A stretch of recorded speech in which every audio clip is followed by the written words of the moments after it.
Okay, so we want to welcome everyone to the well, I said new edition, new episode of the New Jack Swing podcast. Myself, Mr. VJ, Stevie, and Mr. Andrew Knight. How are you guys doing? Good, good. I don't think we've got any brain space left after coming out with this list. It was a lot of changes and a lot of heartache. Big bits out, and so it's been an interesting one to try to compile this list. Yes. Anyway, we'll get to it, but I just want to see how you guys have been. So VJ, how's your week been? Week has been good. I've just recovering from traveling, so back in the zone, back in London time zone, UK time zone, just working away. So it's been a good, productive week. And I've obviously bought some music. So yeah, it's been a normal. It's been back to business as normal for me. So Okay.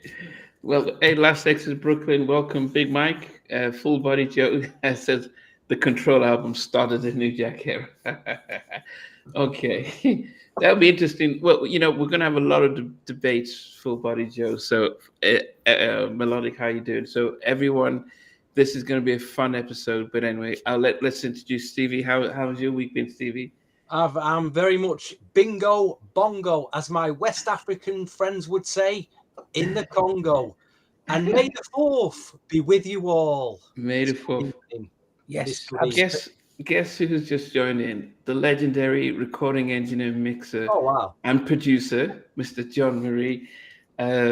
What an honor, because he was probably around with a lot of these hits and stuff. So, thanks, John, for being around. An amazing storyteller as well. And Mac, how you doing? DJ all day. Andrew, how you been? Yeah, I've been good, man. I've been really good. Super busy with just day job stuff. I don't want to bore you with all that, but that's it. But then I think for me, I was on the plane to California to visit my girlfriend, and I was working on the list at that point because that was the only time I actually had like brain space to work on this. But it was fun just to go back into time, remember the songs. And I surprised myself because even though I am a Jam and Lewis stan, right? They didn't dominate. Well, okay, they did 3 out of 5 were Jam and Lewis, but Teddy and LA and Face, they absolutely made their presence felt pretty high up on my list. So that was really cool. I love this exercise for sure. Yeah. So you think for yourself, but then you surprise yourself. Yeah. So for those who are joining, and I know we've gone over this list and the rules of what we're doing is we respect LA and Babyface, Jimmy and Terry, and of course Teddy Riley. What we did was between 87 and 92, we wanted to get a top 15 list, 5 minimum from each of the producers, a production team. But the catch is you couldn't have more than one of the songs from the same more than one song from an artist, and you couldn't have more than one album. So even if you had a soundtrack, you couldn't get, say, Mo Money soundtrack or what's that word, a House Party soundtrack, and just pick 2 songs there. So it meant that if you had a Bobby track, it's either you go Prerogative or Don't Be Cruel, or you go the Bobby album, but you could only pick one track from Bobby. And so so the idea really was to really let us just make sure we could celebrate their tracks. And I know some would be easier than others. I know Teddy and Ellie and Bayface had a lot during that time. But as I said, then we're going to put that in an order. So who's going to be on number 1, 2, 3, down to number 15. So it's definitely going to be a fun episode. But beginning of this, respect to the 3 producers, the 3 production team. It is not picking one or the other. It is really celebrating them and actually surprising ourselves and surprising you guys. So, guys, please, as always, make sure you put down your starting from 15 to 1, because we do need to see what you guys have picked as well. I know VJ has collated from the NGS forum those who've sent their list so you can do a combined as well. But remember, as we start from 15 down to 1, we need to see what you guys put down as well. Yes. Yeah, and as I said, people are asking how come we didn't bring in, like Marley Marl or other producers, and actually it was really this is just one of the beginnings, and we can celebrate the second generation of producers down the road, of course, and we've got a special episode in June that we're not going to spoil, but in June, around June of a certain year that was the biggest for R&B hip New Jack, but that's something that we'll bring later on. All right. But let me get your thoughts, Stevie, about compiling and doing this exercise today. How did you find it? The easiest one for me to do was the top 5 Teddy Riley. I got that pretty much easily. The LA and Babyface, Jam and Lewis. I struggled with it, 1 or 2. I kept changing. From my initial draft, I've made 4 changes. Wow. 3 now. I've made a 4th one, and I was like, and ahhing about the number 5 and on both of them, but it's tough. It's tough. And like at one point, I did snooker myself. I had a chat with VJ, but I did snook, but I've overcome that now, I think. So I'm happy with the list, but I did put a few hardcore selections in. And at the last minute, I thought, can I be really putting these really hardcore? And I've changed them for more popular, bigger hits. So, yeah, so them hardcore ones have drifted out, unfortunately. There's one in, though. There is one hardcore choice in. The rest of them are big tracks. Very big tracks. But I think part of the thing with these lists is, we want to put the big hits in there. Yeah. But sometimes you want to be subjective. You want to say what's personal to you. Like I've added a few songs which are personal to me. Yeah. Some people would think, what a crazy person. Why has he put that in? But for my ears, those songs are it. Like, so I think it's a balancing act, isn't it? Yeah. It's also how much you play them as well. How often do you play these? That made my choice as well. And some of these tracks, I have like a love-hate relationship where I can go over time where I keep playing them and then I just don't want to hear them because I've heard them too much. So there's all that going on in the head as well. Yeah. And Namdi, you asked me a question before. What was the hardest part of this task? One was not including these guys. This is SOS band. It's like 10 SOS band, 12 inches, mostly done by Jam and Lewis. And all of that stuff was before 86 or before. So not including these guys was super hard for me because they've done so much amazing music. And the other difficult part of this task was not to be able to include Teddy Riley remixes because as we spoke about earlier, Namdi, I was saying that part of Teddy's mastery was to take an original composition, flip it on its head and make it something completely new. And I don't think Jam and Lewis or LA and Babyface could do that as well as he could. Yeah. And that was his skill set. So I think that was the other difficult part. But other than that, we've got a list. I've got yeah. And I think to be fair, I mean, I remember 2 a.m. staying up watching the the Babyface Teddy verses, and he started playing, right, Human Nature, and then Babyface started to say, "Oh, what's that? I thought Jam and Lewis did that," and when he played Get Lonely and stuff, and I was like, no, but Teddy, you made history. You had #1 hits. You ruled the dance floor. Why why do a remix which was not your own? Because you've got stuff that are even better than a remix. Now, don't get me wrong, everyone would know that the Jane Child remix is one of the, as it goes down in New Jack Swing folklore, the track that saved Teddy Riley, but somebody else did it, and so we have to respect the fact that actually he's done his own stuff.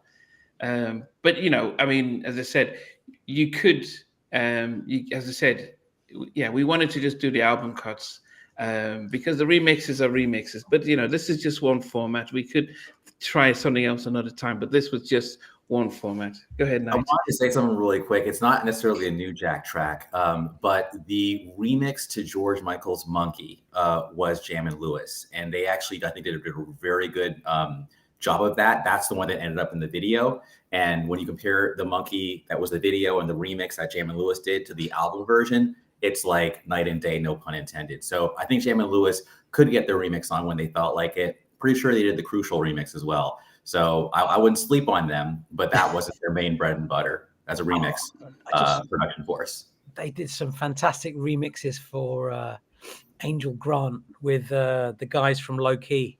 Oh my God, those were so good. It's not that you're right, Jam and Lewis can remix. They've done some incredible remixes. I think they did one for Scream called Scream Louder. I think that was one of theirs. I remember that one. Yeah. Brilliant. I think what they're good at doing is like extended mixes rather than actual full remixes. There's so many Jam and Lewis extended mixes from the 80s that are just because they did all them chord changes and melodies. It fitted a 7-minute mix for me. And percussion, like they're, you know, they were, Yeah, but also it's. I think, as I said, maybe I'm scarred with the verses, but I also wanted to be on an even keel, and I really wanted to. I think it's unfair first because even though Teddy is great at remixes, but that would almost negate, 20, 30 massive hits that he's had without a remix, and actually bringing that to the forefront. And it's only 5 tracks, so just to have, at least you could find 5 tracks that aren't a remix to be able to, so there's different. If we did top 15, I could understand if we included a remix as well. Okay. One more thing I wanted to share about Jam and Lewis, and I don't know if any of you guys agree with this or not. So you guys will know this song. This is Prince's When Doves Cry. Mm-hmm. On the B side of that was a track called 17 Days. Yes. Now, firstly, that's an incredible composition. Yes. And secondly, when I listen to that, all I can hear is Jam and Lewis. And this was just before Jam and Lewis started working with the SOS Band and everybody else. So I feel that Jam and Lewis got their entire sound from 17 Days and Prince. And I can't explain it to you. Like, you go from the melodies to the production, to the vocal arrangement, to the chorus, to everything. It just sounds like a Jam and Lewis track. So if you know... I want to jump in because I'm getting chills just hearing you say that. For me, it's funny you say that because even though that little I'm talking about 17 days, that reminds me of Jam and Lewis. But I actually pictured a young face, like from Dio, singing the vocals on that song because it has such a, it's very percussion heavy, and then like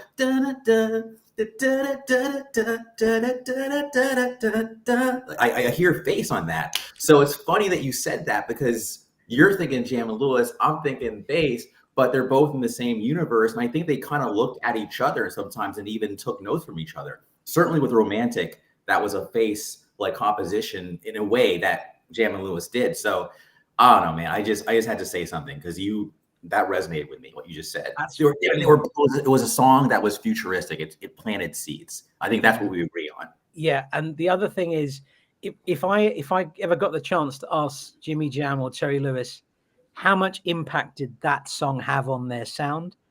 I am very curious to see what they've got to say. Nice. Yeah, that's it. Okay.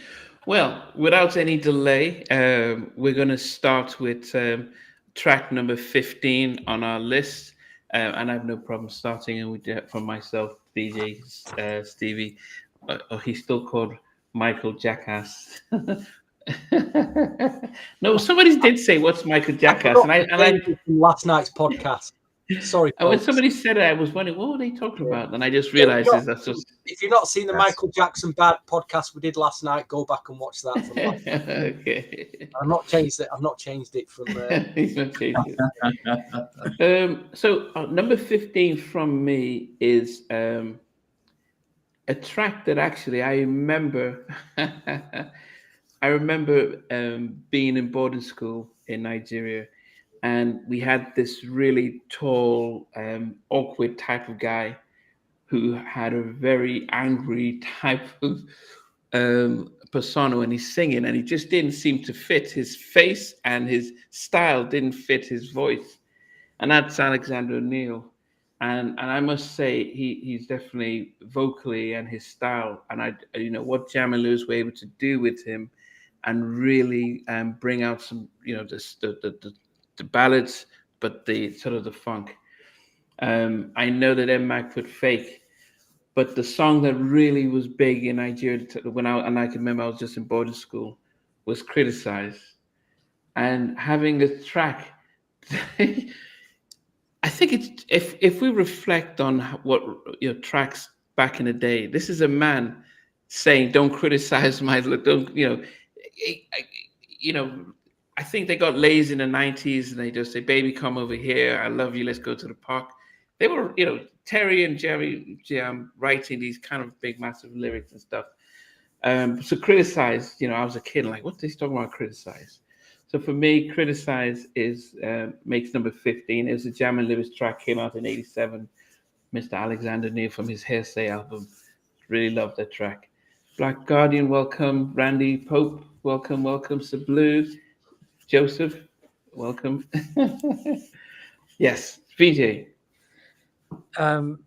Prince, Last Exit to Brooklyn. That's interesting. If 17 Days was started, the composition began in '83, because that says a lot. I don't know who produced it then. I don't know how much influence Jimmy Jam and Terry Lewis had on that song, or if it's the other way. But it's still it's an interesting conversation regardless. I'm glad, Namdi, you picked Alexander O'Neal's Criticize, because unfortunately I had to pick one Alexander O'Neal track. And I had to bump that song, so it didn't make my list. So I'm glad it made your list. My number 15 is a very rare Jam and Lewis production for Mint Condition. They didn't do many Mint Condition tracks, but I've picked My Dear off the Mo Money soundtrack. I think it's a brilliant composition, and I wanted to have Mint Condition in there. And wow, dude, that's the one that My Dear is the one. It's just so good. Good call. Sorry. There's no samples on that song, but yeah, Jimmy Awesome Jam. choice. Great choice. I didn't even think of that actually, but great choice. Brilliant. That's number 15 for me. Okay. I need to pull out Alexander Greatest Hits. I think people will be pleasantly surprised about Alexander O'Neal. I mean, it's just massive, just hit after hit after hit. Stevie, what's about you?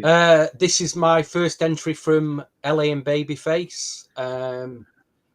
This track, I have a kind of a love-hate relationship with it. And ironically, she did a track called Love Hate, which was on one of the Beverly Hills soundtracks from about 86, 87. But it's not that track. I'm talking about Miss Pebbles blazed onto the scene around 1988 with what was it? Was that a debut, Girlfriend, or was Love Hate first? I can't remember. Yeah. But Girlfriend blew up, didn't it? It was a huge track. The video, when she walked in, the video was like quite mesmerizing. And I've gone through that period of really enjoying listening to that till I don't want to ever hear it again. But, during that time period, Pebbles, she was huge. So she's got to be in the top 15 for me. Girlfriend at number 15. Fantastic choice, Stevie. Fantastic choice. Love that song. Brilliant. Was that the one that she says, "Yo, deal"? And then they said, "Well, you've clashed your last cry." We had out the door, man. That's the one. that was cool, man. Yeah. Good one. Yes. All right. So I'll just jump in. I already know I'm next. So you would ask about like how you approached it. And some of you guys said being subjective versus not subjective. And, I think to make it easier for me, I was absolutely selfish and only went with songs that like mean something to me. And this is the only one I might get a red flag for.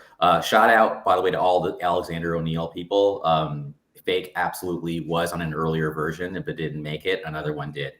But anyway, this is the weird one for everyone. Rex and Effect, their debut album, track number 3, had a song called Juicy on there. And that to me is my number 15. It's a very mellow track. Wow. I think it's a very good update of Tume track. And, I don't think I'm probably the only person in this whole situation who picked that song. But I just remember liking that song, man. And I liked it. So that was number 15. There was never a choice for it. Thank you, man. And I'm just going to go with Juicy. And it should have been, I would have pushed that more as a single. I don't know if there was a video. I don't think there was. But I think it deserved one. Can I share something, Andrew? Yeah. You were absolutely, from all the lists that were submitted, you were the only person that sent it but it's a great choice. And the beautiful thing about this podcast, none of us are going to pick a bad song. They're all going to be great songs. So I'm excited for this. Juicy's great choice, man. Yeah. Yeah, HM Beats. Okay. Well, number 14. I must say, when this video and when this song came out, I was shocked. I was shocked by the video, but it grew on me, and it showed a side of Jimmy and Terry that we hadn't seen in a while. And also for this artist as well. And this was one person who, when they joined New Edition, I thought they were stealing the limelight. It's interesting when you saw Jimmy talking to Sean Stockton, and he talked about how they brought Johnny Gill into the fold. As a fan of New Edition at the time, I'm saying, why is he standing in the front with, in the video, "You're Not My Time Ago"? I'm like, he just came. Why is he not staying in the back? But anyway, Love You the Right Way. Just I don't know who convinced Johnny to start to dance, because that was what was always said. He can't dance, and he's not. And then he goes out in the video, and it was Jam and Lewis really saying, "Okay, we've got this New Jack down. We've got this up tempo. We can. It's not just ballads and poppy songs. We've got this." And that was a hard track, and they definitely pulled it off. And it was a way of really introducing Johnny, and gave us a different insight. Now, of course, he went back to his ballads and his mid-tempos, where he strong to this, but that was definitely his signature breakthrough single. So Jim and Jam and Terry Lewis, Love You the Right Way, Johnny Gill at number 14 for me. Very nice, very nice. About that song, Stevie is the only person I know ever in my life that has played that original version in a live setting, and it blew my mind. I was like, what the hell is Stevie doing? This is so amazing. It was brilliant. I loved it. Just wanted to my number 14 is a song that you'd expect to make a Teddy Riley list, and it's my first inclusion by Teddy Riley. It comes off this album, Make It Last Forever, and it's one of his big ones. It's I Want Her. I love that song. It's great. I Want, okay. It's great. You can't go wrong with I Want Her. And I know what Stevie said previously about having overheard certain songs and saturated in your own headspace, ear space, but I Want Her deserves to be in that list. It's just a very, very special song and fantastic track. So that's my track, number 14. Okay. I mean, we're getting some real good ones here. Wild Wild West, Kumo D, of course, Remember the Time.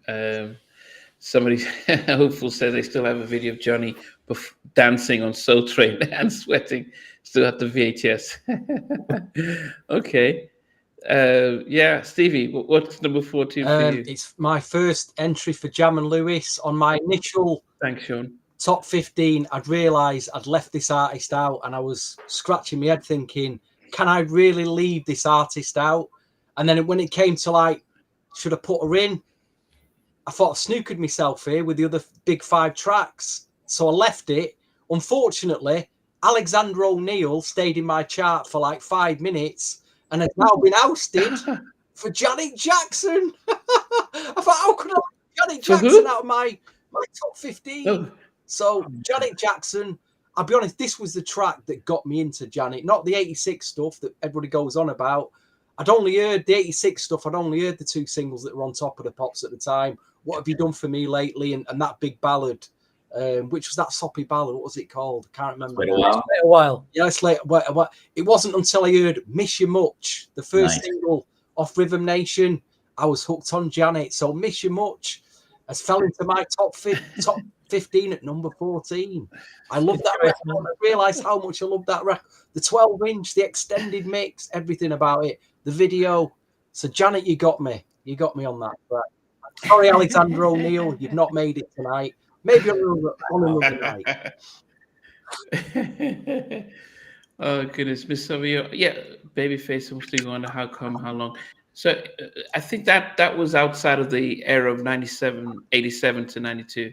But don't forget, guys, just give us your list, 15 to 1, 5 from each producer. Andrew. Someone said that they thought I Want Her was I Wanna. And I remembered I thought the exact same thing. I wanna do what? Like what? Anyways. All right, moving right along. My number 14 is the second appearance by Teddy Riley. It might be surprisingly low for some of you guys, but whatever, man. And I prefer the video version of this song because of the dance break at the end. But it was my favorite track off of Dangerous, and that is not Outside of the Closet, but In the Closet at number 14. Again, potentially surprisingly low for some people, but it was like something about the song that makes me want to, give it a place in number 14. So that's my selection. Great one. Okay. Yeah, I it is funny just to think about if Michael, if you're having 5 tracks from Teddy, does any of his productive stuff with Michael make a list, or is it because he had one? Yeah, so that's interesting that you included one like that. Okay, on to number 13. As people might say, well, was this not just New Jack? And I must say that this it's and I feel bad that the 13 to 14 and 15 are still Jam and Lewis tracks, and it wasn't that I rated them low. It's just that what was personal for me. But this number 13, I think somebody mentioned it here, is a song that if it's played today, it will still sound original. And it's probably, I think I heard in an interview from Jam and Lewis that this is probably their proudest song that they've written and produced. That they look back, if they had to pick one song, it would be this song, and that's Optimistic by Sound of Blackness. It is such a inspirational track. It's such a track that just transcends things, and they're proud of that track compared to anything else. And as I said, if I heard it today, it would sound brand new. So Optimistic, Jam and Lewis, definitely my number 13. Great tune. Few tracks that stand the test of time. That great song. Yeah, So inspiring. Brandy's Yes. well. Yes. Yes. Miss Time for 7 years said 92 is not her era. Okay. Hopefully, did we ever get the Control album later? Okay, so VJ, what's number 13 for you? Melodic Sensitivity. I forgot to say something about track 14. So my track 14 was Keith Sweat, I Want Her. And this will be interesting for some music nerds. I never realized that there was a sound effects sample by Orcs called Fairlight CMA from 1982. So if you hear that sample, you'd be like, oh, that's a sample. Just very interesting. I did not know that. My number 13 is my first entry by LA and Babyface. Babyface had a demo version of that, which he dropped on social streaming platforms 3-4 years back. The song is Whispers, Rocksteady. There are no samples on that track, but it's been sampled by at least 33 different artists. Wow. And including Kylie Minogue, Look My Way. And if you listen to Look My Way by Kylie Minogue, it's a complete ripoff of Rocksteady. But brilliant song. That's my number 13. Great track. No, definitely. And definitely. DJ Soulchild, like 4 decades of music, the Whispers are still going, they're still releasing music. They're fantastic. Yeah, definitely. Dyer says, Big Bub, why you get funky on me? Was that Teddy? I think Teddy laid down the tracks and Gene when he left, and they just took his stuff and just, because it just sounds Teddy, even though he's not credited for it. So, but that's an interesting one. Okay, Stevie. My second entry from LA and Babyface. Initially, I had Damien Dame right down to it, the album cut, which I love. But then I realised, again, same with Janet, I thought, how can I leave this artist out? Because she was huge in that era.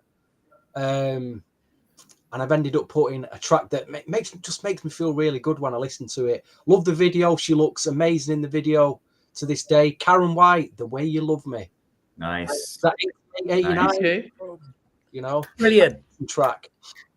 Great groove. Just makes you feel really good as well when you listen to it. I'll let Karen know that you like the song. Really enjoyed that. Yeah, I do. I mean, that album, I remember being in, as I said, boarding school, and you know, when you're listening to Superwoman and she's talking about put your breakfast on the table, the detail, your eggs and your, I'm thinking, what, who sings like that really describes, and that's, That's a Babyface good with point. such It's a really penmanship good and stuff. point. Like, it was a story, right?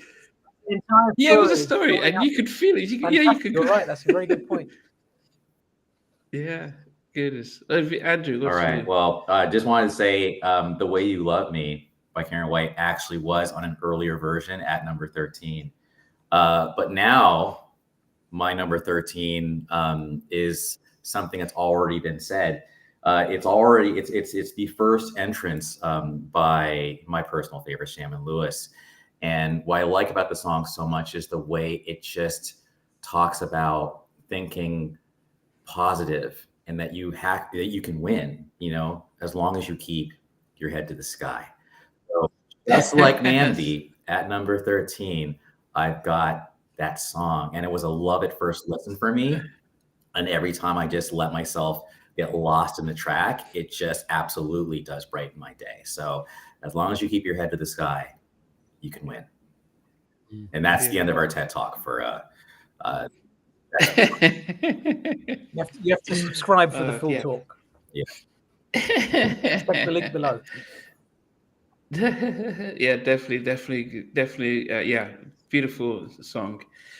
My number 12 was I'd switched it, and I had so this is my first Ellie and Babyface track, and I initially had a Babyface track on there, but because the track, the one I prefer, was not on the album, I had to replace it with a song that I think when it came out, it really, I saw myself with these guys, and it's it just shows that these guys just had the magic. It doesn't matter if they're writing for old guys like the Whispers or kids like the Boys. But Down My Heart was massive when I was a kid, when I was in school, and and so for me, just the memories of Down My Heart by the Boys, Ellie and Babyface, I had to put it in there because it's just different, and it's a song. As I said, the kids. I remember H-Town talking about when they saw the Boys, they're like, man, if they could do it, man, we could do it. Look at these young kids singing. And that's the thing about how they inspired other people. But it's just like Ellie and Babyface. Yeah, we can write to kids. We can write for the Whispers. We can write for anyone. And that's just the magic of their production. And so, yes. That's a fantastic choice as well. But also, Hakim from The Boys is an insanely talented producer. I mean, some of the songs he's created are just like, he deserves a show by himself, like a podcast. He's very special producer. Number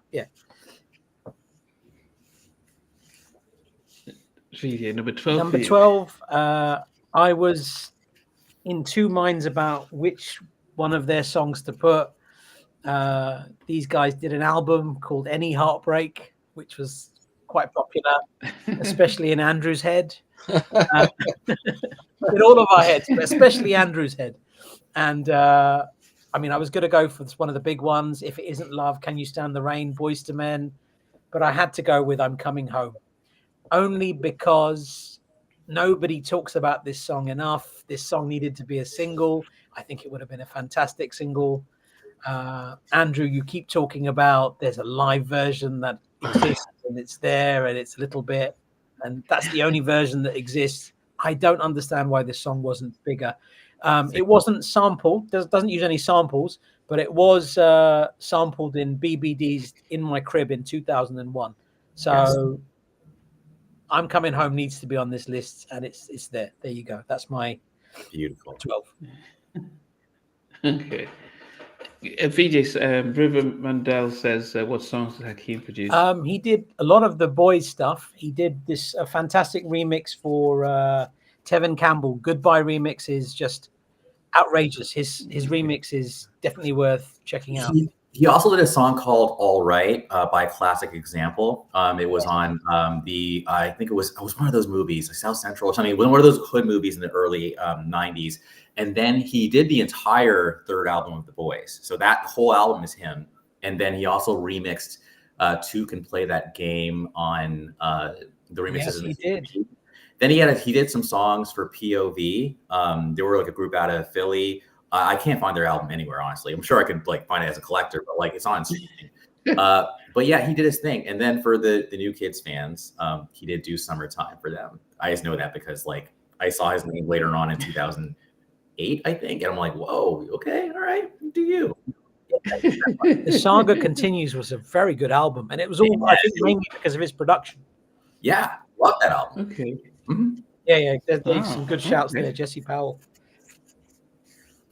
Yeah, Jason Weaver and the Good Girls. Okay, Stevie, what's number? I'm enjoying this new format of pitching, like you say, three production units together, top 50. I'm already thinking of, could we have a full force Foster McElroy and maybe either the Untouchables or the characters in the next episode? Go a bit deeper, guys. As we talked about these three, can we go there and celebrate those? But anyway, my number 12. I actually changed the track, not the artist. In this is my second entry for Jam and Lewis. It's Mr. Johnny Gill. Initially, I'd put "Wrap My Body Tight," which is my go-to track usually for that album, but I couldn't leave this track out. "Rub You the Right Way," as you've already put it now. Number 12, "Rub You." Album mix amazing, remix even better, arguably, but a huge track at the time. Old Johnny Gill there, great album for his debut for Motown, of course. Took him a few years to get recognised and blow up, but he got there in the end. Probably down a New Edition, but that solo album, you could pick any track off that album. Album. Isn't that maybe the most flawless R&B album from 85 to 95? I'd say that might be the best album that was created. Maybe incredible album. Johnny Gill's album. I listened to that a lot. Yeah, I think he Motown had enough sense and money to say, get the people who know you, so Jam and Lewis and LA and Babyface, and he stayed consistent with them. So he was the only one to replicate good albums compared to the others. So he knew his stuff. And perfect for this podcast. Definitely. The only thing that I think could have enhanced that album is if Teddy did some remixes on that. Oh, it's over. It would have been over. Can you imagine that? It's all mixes which weren't very good, were they? Of "Wrap My Body Tight." I didn't like them mixes at all. No, I wasn't. I was a big fan of Soul to Soul, but I think they missed a mark there on that particular mix. Yeah. Okay, Andrew. Right. Yeah. So 12 in 1990, a certain album dropped by. I won't completely, talk too much, but I'll just say it. A certain album dropped by Pebbles, and that album had lots of great songs on it. And I actually think that album was a really good showcase of that LaFace sound that I loved so much. It was very crystalline. So whether you're talking about Giving You the Benefit, whether you're talking about Love Makes Things Happen, whether you're talking about Why Do I Believe, whether you're talking about Stay With Me Forever, there are so many songs, right? But the title track of that song with Sherelle guesting on it is the one that I had to give love to. And that song is called Always. Wow. So at number 12, Always is my selection for this podcast. You're going to notice a trend. I leaned a bit more ballad on this, but another one that's not necessarily celebrated, but I just had to be a little selfish and subjective and say, what do I like? And what do I stop and never skip? And Always never gets skipped. So that's number 12. Okay. So for anyone that's just coming in, yes, we are doing 5 tracks from 5 producers, making our top 15 list. And we're doing it from 15 down to 1. So yes, Jimmy Terry, Ellie Babyface, and Teddy Riley. So, okay, very interesting choice. Now, number 11 for me, I had to get one track from the Any Heartbreak, and maybe not their signature track, but the song that I think I always loved, as much as I wasn't too pleased with a certain new member taking front row. But You're Not My Type of Girl. I just loved the energy. I mean, and that's what I say about how men were singing back in the day. I'm sorry, you're not my type of girl. You're a good looking girl. Maybe the looks, maybe it's the style, but you're not my. It's almost apologize to say, look, man, I'm not into you.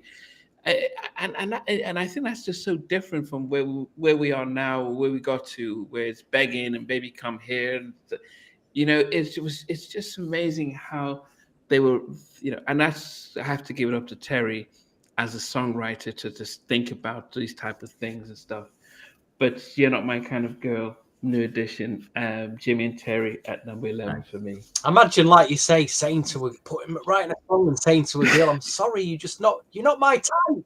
You're not my type. So I'm moving on. That's what girls you say to guys and, reject them.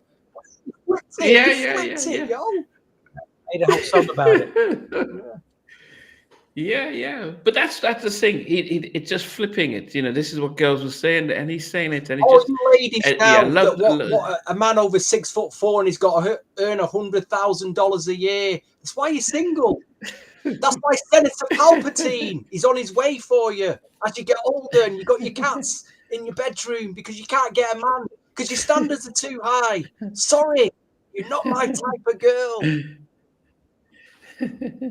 Timmy Lee had Fishnet by The Time. Did anyone have The Time on the list? That's a good call, man. That's interesting.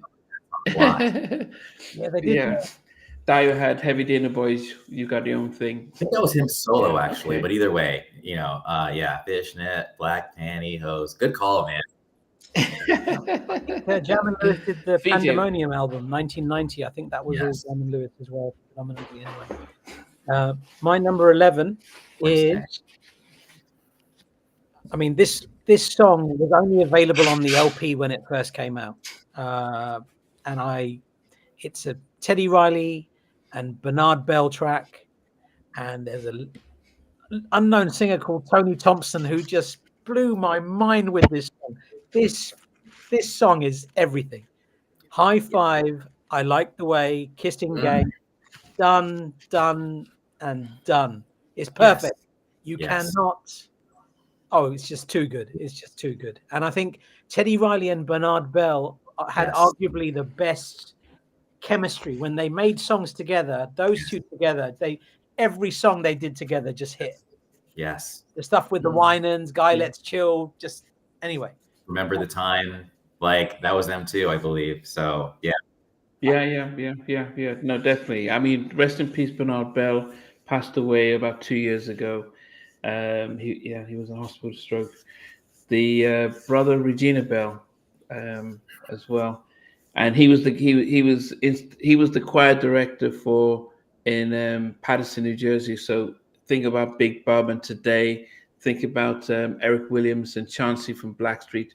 They were all from the same neighborhood, and Bernard was their main person. I think Bilal Muhammad.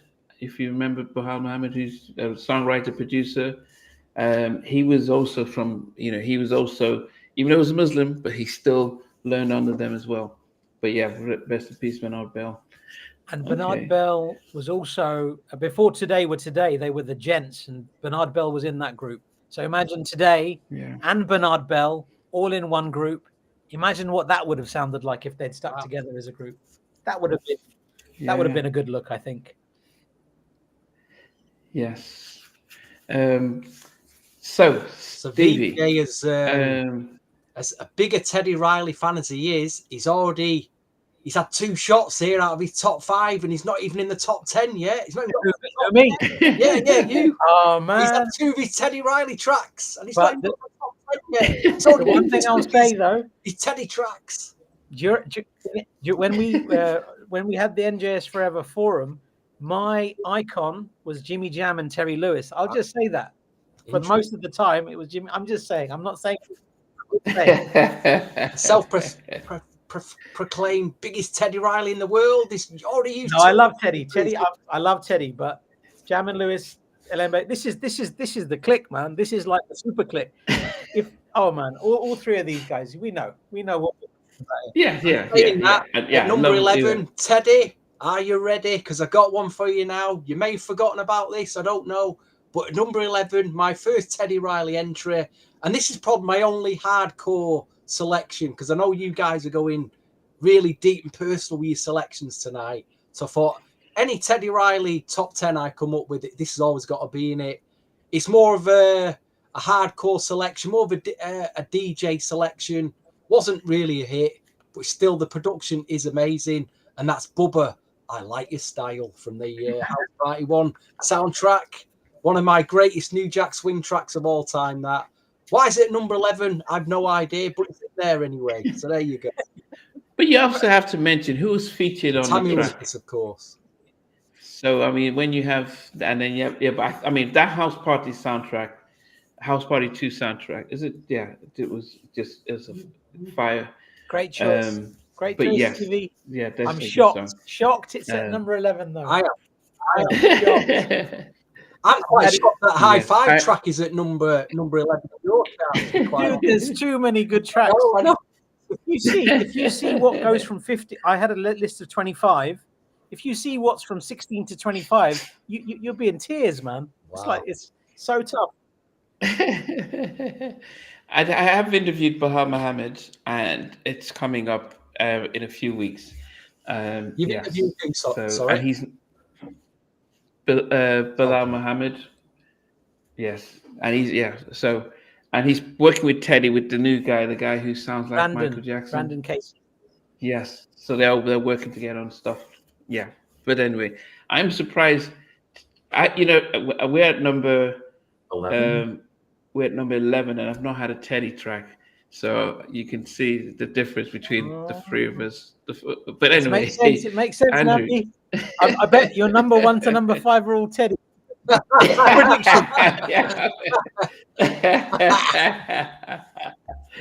He does make the majority of my top 5, but anyway. Go ahead, Andrew. All right, so because we're all slightly unique, and I think weirdo is too strong of a word, but like we all have our own little quirks. Sometimes I think of songs like movies, like a movie trilogy or movie quadrology. And like with the Star Trek 2, you've got like the Spock trilogy with this like Star Trek 2, 3, and 4. It's all one little big arc, right? So there's 4 songs I consider like an arc. And the song I'm going to pick at number 11 is like either the prequel or the first one.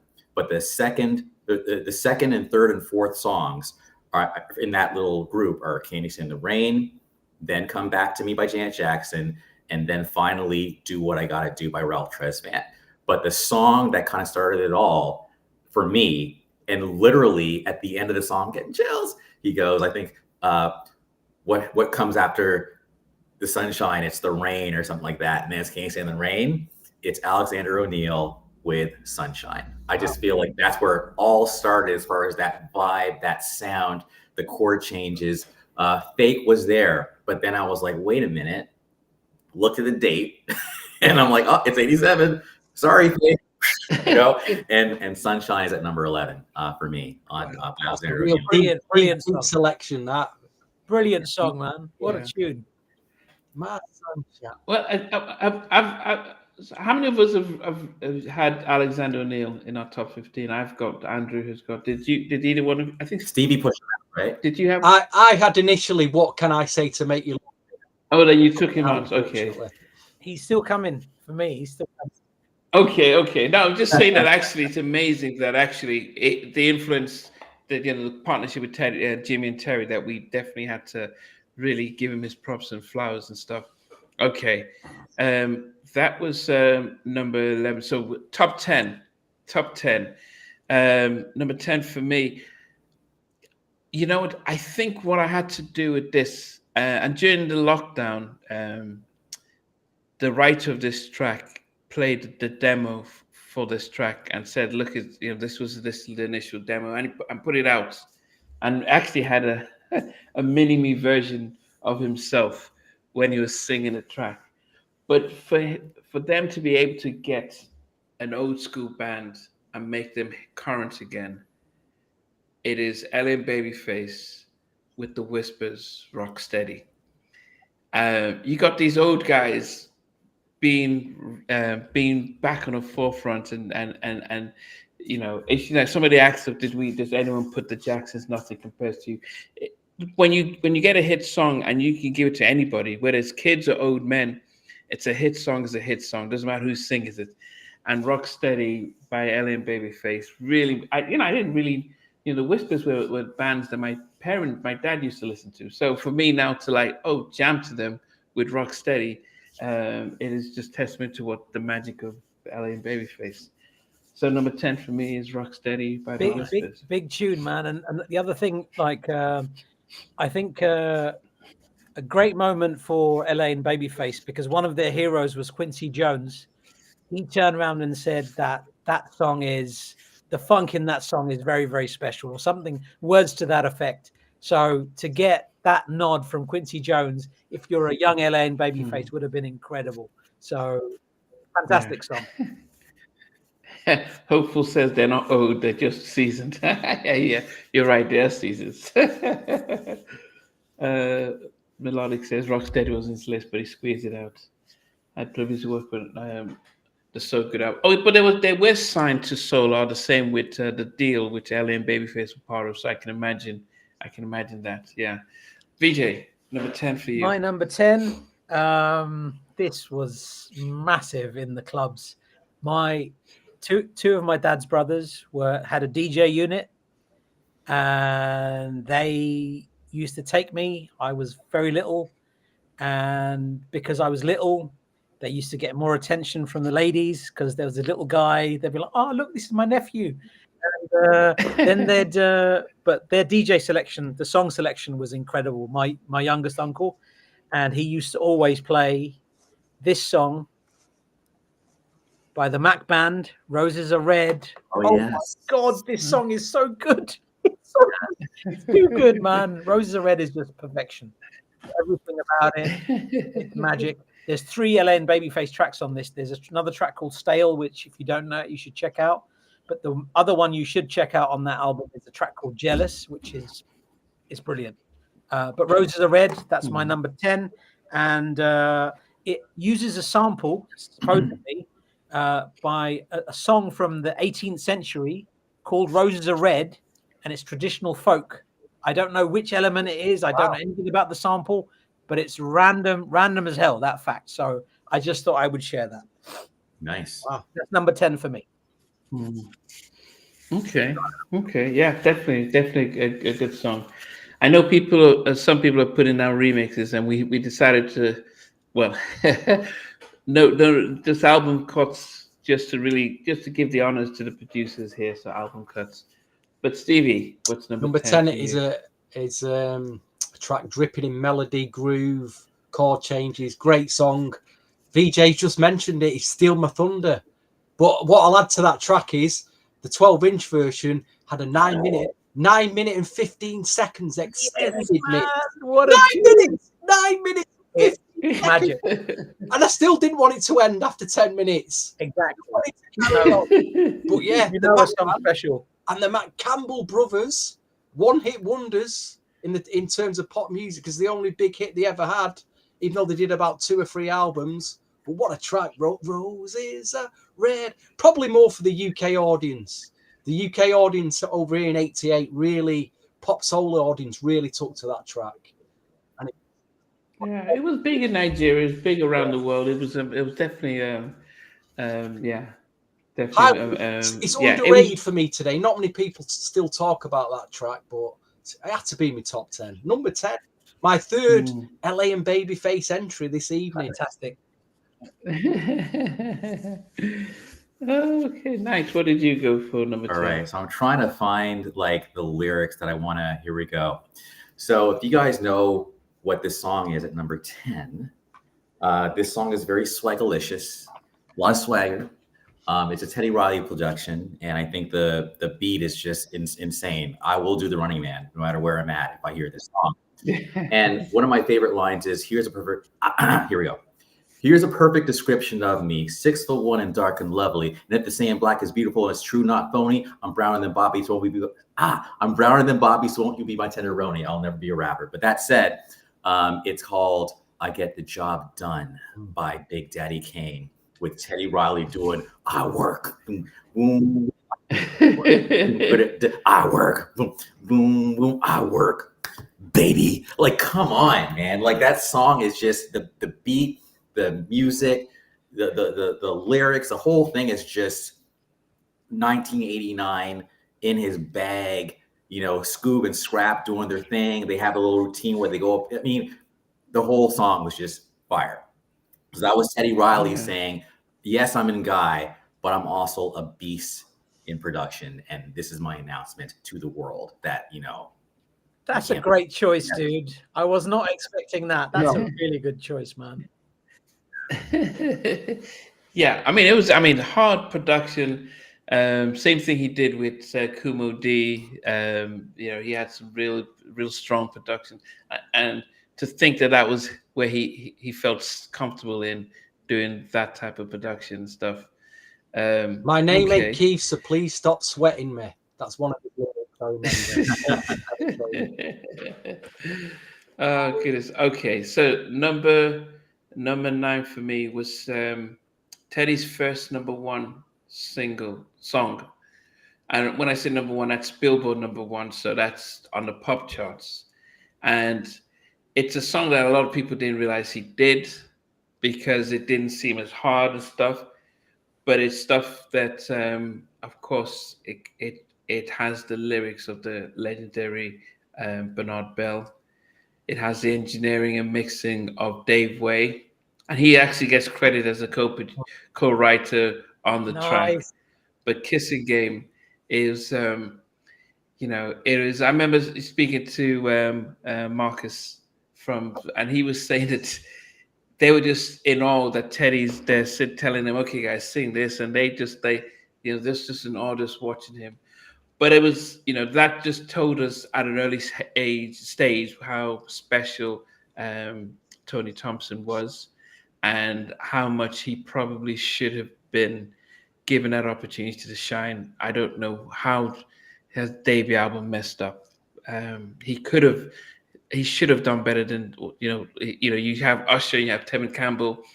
Tony Thompson should have just been one of the biggest ones out there, but he just got it just didn't work out. So disappointed. Kissing Game by I must say I actually did for a long time prefer Just Can't Handle It. I felt it was a lot more grimy and more like you know, I just love that, but I had to give Kissing Game its flowers. Great song, man. Great song. Yeah. Okay. Yes. Oh. Yeah, exactly. Did you see? Did you see? Is that really Dark Child? Like, because if it is, I'm sorry. Sorry. It wouldn't surprise me if. Oh, did it disappear? No, I see him. Oops. Right. Is it still there? Okay. Yeah, I think it might be. What have I missed? Rodney Darkchild Jerkins. Love this discussion. You know, Right. only did a few major albums, and you know, Invincible. You know, did a few like Destiny's Child tracks, like, you know, nothing major. You know. Don't worry. When we do our Dark Child versus the Neptunes versus Timberland, Oh, that's the one. That's the one. That's the one. Oh man. Yeah, when we do, yeah. So don't worry, Rodney. I'm coming back on. I promise. Nice. I was supposed to interview Rodney a while back, so I appreciate that. Nice. But you know, it's an honor that you're here, Rodney. That you're even tuning in. But yeah, wow, it's that. Yeah, and we had John Marie also on earlier, and I know Keith Andis, who worked alongside Babyface with the XL. He's watching as well. He doesn't want to say anything, but he's watching. So appreciate it, Rodney. Rodney's distracted me. Who's next? It's me. It's my number 9. But I was going to say, Benson pointed out a track that it's such a glaring omission on my part, and it's just dawned on me now. I haven't included the Jackson's "She" in my list, and nobody that sent in a list included the Jackson She, and I think that's a glaring omission because I think it's one of the most underrated Teddy Riley, Gene Griffin productions ever. I think it's. But I think it was overshadowed by Nothing. Yeah, but I think it was over that Nothing Compared to You was such a it was such a bigger track that it's I think it so I think it was really overlooked with that. It's almost like when I'll Be Good to You on the Don't Be Cruel album, it gets overlooked because of Prerogative and Don't Be Cruel and the other tracks that you'd actually, but when you see Bowie perform it, you're like, oh, this is actually a funky track. So I can imagine why something like She gets overlooked. So She, but back to my number 9. I couldn't include Criticize because I could only have one track by him. I wanted to include Thank You for a Good Year off My Gift to You because that is an incredible Jam and Lewis production, as is My First Christmas. But the one track I could add by Alexander O'Neill was The Lovers. This song is just perfect. The extended version, you listen to what Jam and Lewis are doing on this song, and it's perfect. And Hearsay is a flawless album, and to pick a song off there is so difficult. But on this occasion, I've gone with The Lovers, and that is my number 9. Wow. And also, it doesn't have any samples, but background vocals are by Lisa Keith, Sherelle, Terry Lewis, and most importantly, rest in peace, Randy Ran. Incredible. Wow. The Lovers. Okay. Number 9, that's me. Do you know what really makes that track, VJ? There's like an orchestration in it that goes dun dun dun dun dun. It's too much. It's like you feel like you're gonna overflow. It's like it's just too much. That bit just gets me every single time.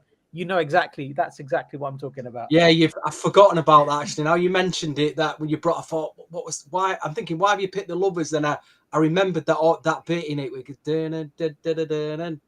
Oh yeah. And it's interesting because you wouldn't think that would be a single because there's so many big songs on that album, but it made it as a single, which is incredible. That's another hardcore choice. Oh, VJ and Andrew Knight coming with the real deep. They're coming with the bangers tonight. I've gone for number 9. I've gone for a track that is probably the most uplifting lyric track probably out my top 15. I used to hear it being played out in a club and the effect it had on the dance floor. And I think it's a song that has stood the test of time, and that's The Sounds of Blackness has made number 9 Optimistic. Wow, man. That's it. It's a classic. It's a classic of its time. Sounds great in a club. Yeah. I think the drums in it doesn't date the track too much. But like you say, The Sounds of Blackness, you got a whole choir going on there. But Jam and Lewis, unable to get something out of them that sold it to the general public. So well done to him. Well done to him. I mean, they repeated the trick. Yolanda Adams, I open up my arms to you. I open up my heart to you. Is it? No, I can't remember. What was the track? Yolanda Adams had a massive hit. She was with somebody might remember it, but it was just the fact that they could take a sort of a gospel track but make it mainstream like that. So definitely they're optimistic. I mean, we've all had it on our list. Well, the 3 of us have, because just as Rodney says, it's classic. It is a song that if we hear it now, it just doesn't seem dated. I actually was surprised it was released in 91. I remember as well. Yeah, it was released in 91. I was surprised. I thought it was like a mid-90s album. I thought it was like 95, 96. I was shocked at how old it is, but it still sounds like it's brand. It still sounds like it could have been released today. So that's beautiful. I remember in the record shop, the import shop, when that came out, people were spending like the last money they had in the pocket just to get that record, and probably not even for another week, just so they could own that record. Yeah, the effect of that. So awesome. Wow. And that's my third. That's my third Jam and Lewis choice. So Wow. Two left. Nice. Yeah, just want shout out to Ann Nesby for the vocals in Optimistic. I know she went on to have a solo career as well. Number 9, I think this is my second LaFace track, and I actually didn't have it on my list originally, but someone else had mentioned the track, and I'm like, oh snap! So this track was actually, I think, the first single by a certain artist who had 2 debut singles, and they both didn't really do anything. And then the third single was chosen by a guy named Keith Naftali out of KMEL San Francisco. And that third single, he picked it, and it became a hit. It was called Straight Up. So the singles first I'm referring to is The Way That You Love Me, but then the first one was Knocked Out by Paula Abdul.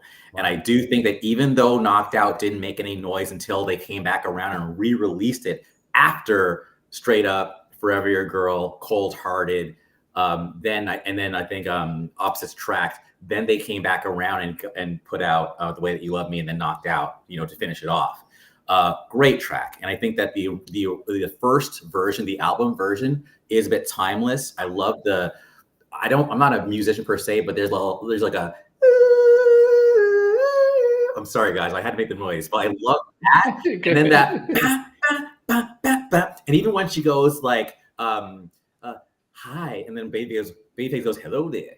Like it's just the whole, it's just a very slick 1989 LA record. So I'm giving it too much juice already. But at number 9, it's Knocked Out, Paula Abdul, a simple yet confident, and just it just works. It was not overstuffed. It was just a good track.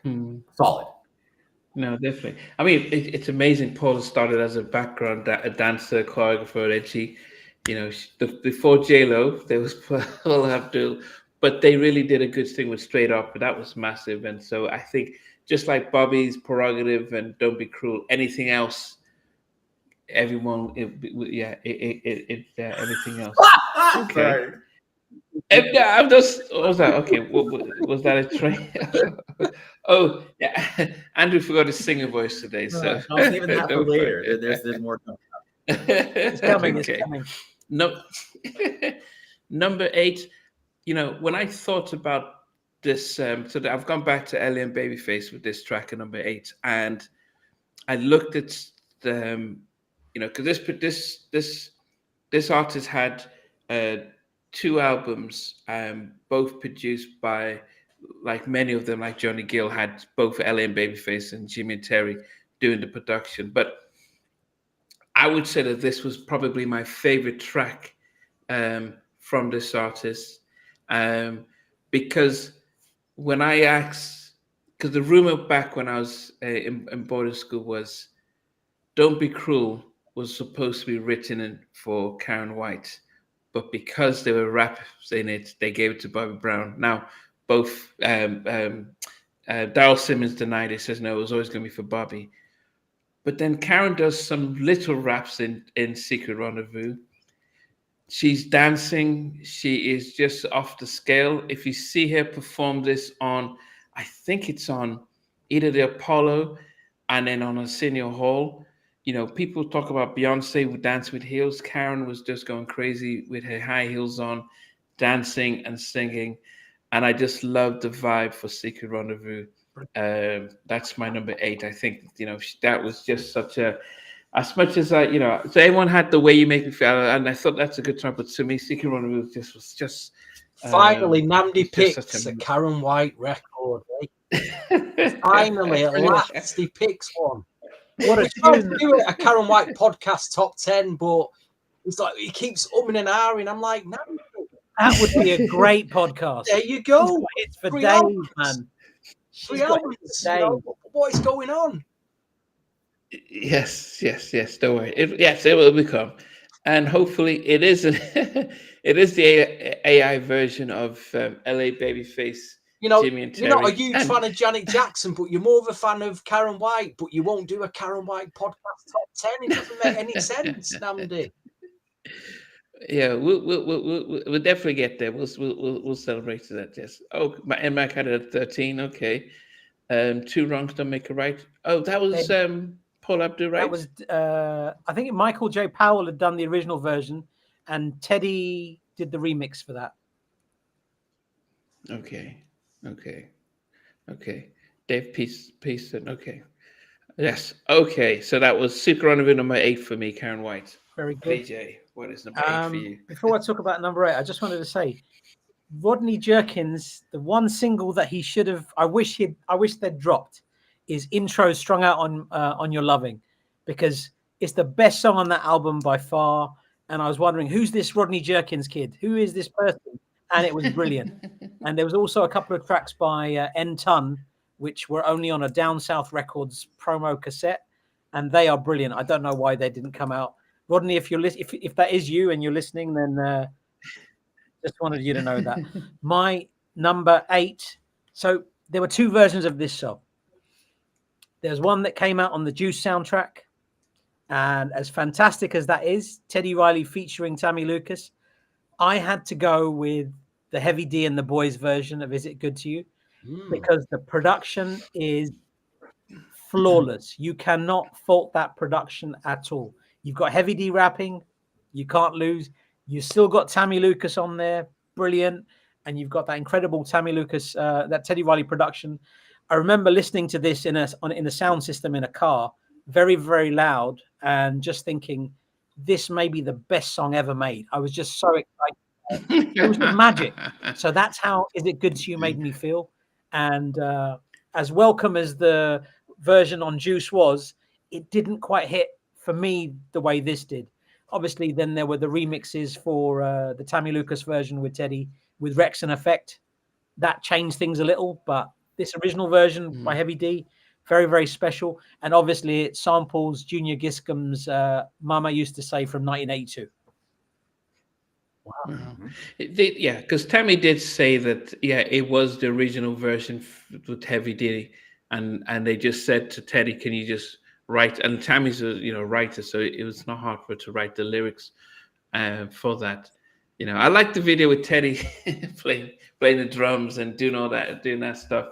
I wish that they had letting us see Tammy more, because we only just saw her face and stuff.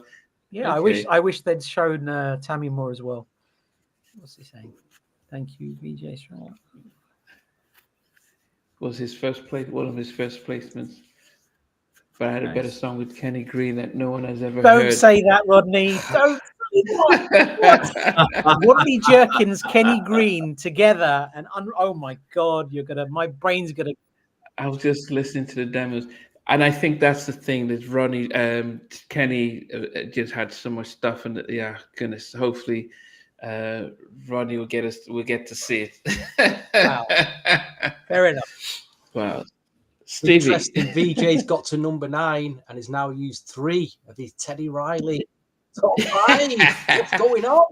I've only used one of my Teddys. So. Well, Teddy, are you ready again? Because I'm using my second selection out of my top 5. Namdi and VJ have already picked it, and one of my favourite bits of this record that just grips me every time, bizarrely, is the ending of it, because there's a huge fade at the end of this record, and as it fades out, you can hear one of the guys just say one of the other guys' names. And I don't know whether they intentionally left that bit on, but they left it on. It's like, I think it said Mark or something at the end, but it's it's just a very innocent moment between the guys. But I've picked High Five. I like the way the kissing game. That's cool. my number 8. My memory of that is, it might have been a January, February. It was snowing, and I'd gone into Manchester City Centre to buy a record by the Wooten Brothers, but I got in the store and the guys didn't have the record, and I'm like, I've got all the way here, I can't leave the store without a record. And then on the racks, I seen the 12-inch of High Five. I like the way the kissing game. Thought, got to have that record, and that's the record I left with. Not unbeknowing that it'd be a classic to this day. So, brilliant. One of Teddy's best. That Wooten Brothers record is insane as well. Perfect album that is. But anyway, we'll talk about that another time, maybe. Yeah. I mean, but as you said, and I think what Teddy started to do after he got the Soul Train Award was, like, he started to do what Babyface has done. Like, let me show people some of the songs that you didn't realize I did. As I said, many people didn't realize he did Kissing Game or another tracks because it just didn't seem like, or even the show. So as I said, it's such a, that's High Five. That's their signature stuff now. But yeah, even the videos, just the little shuffle dance and stuff like that. Yeah, wow. Okay, so Andrew. All right, I got to make up for that A Train situation last time. So here we go. First attempt to bring the singing back. I give good love. I'll buy your clothes, baby.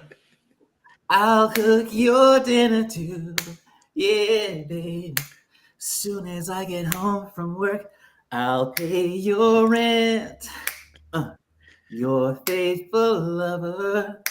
Ooh, baby. Soon as I get home from work. So that by Babyface at number 8 is my selection. I remember being in 7th grade. It was summer of 1990s. I was a little late, but I remember being, again, I told the story before, like, 12-year-old, 13-year-old, like, man, I want to grow up and be that chivalrous. That is definitely what I want to be.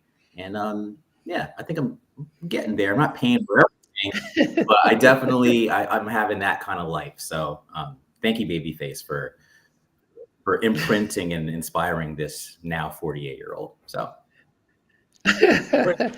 yeah, I think when we did a Tender Lover album, that was, you really put it into yeah, okay.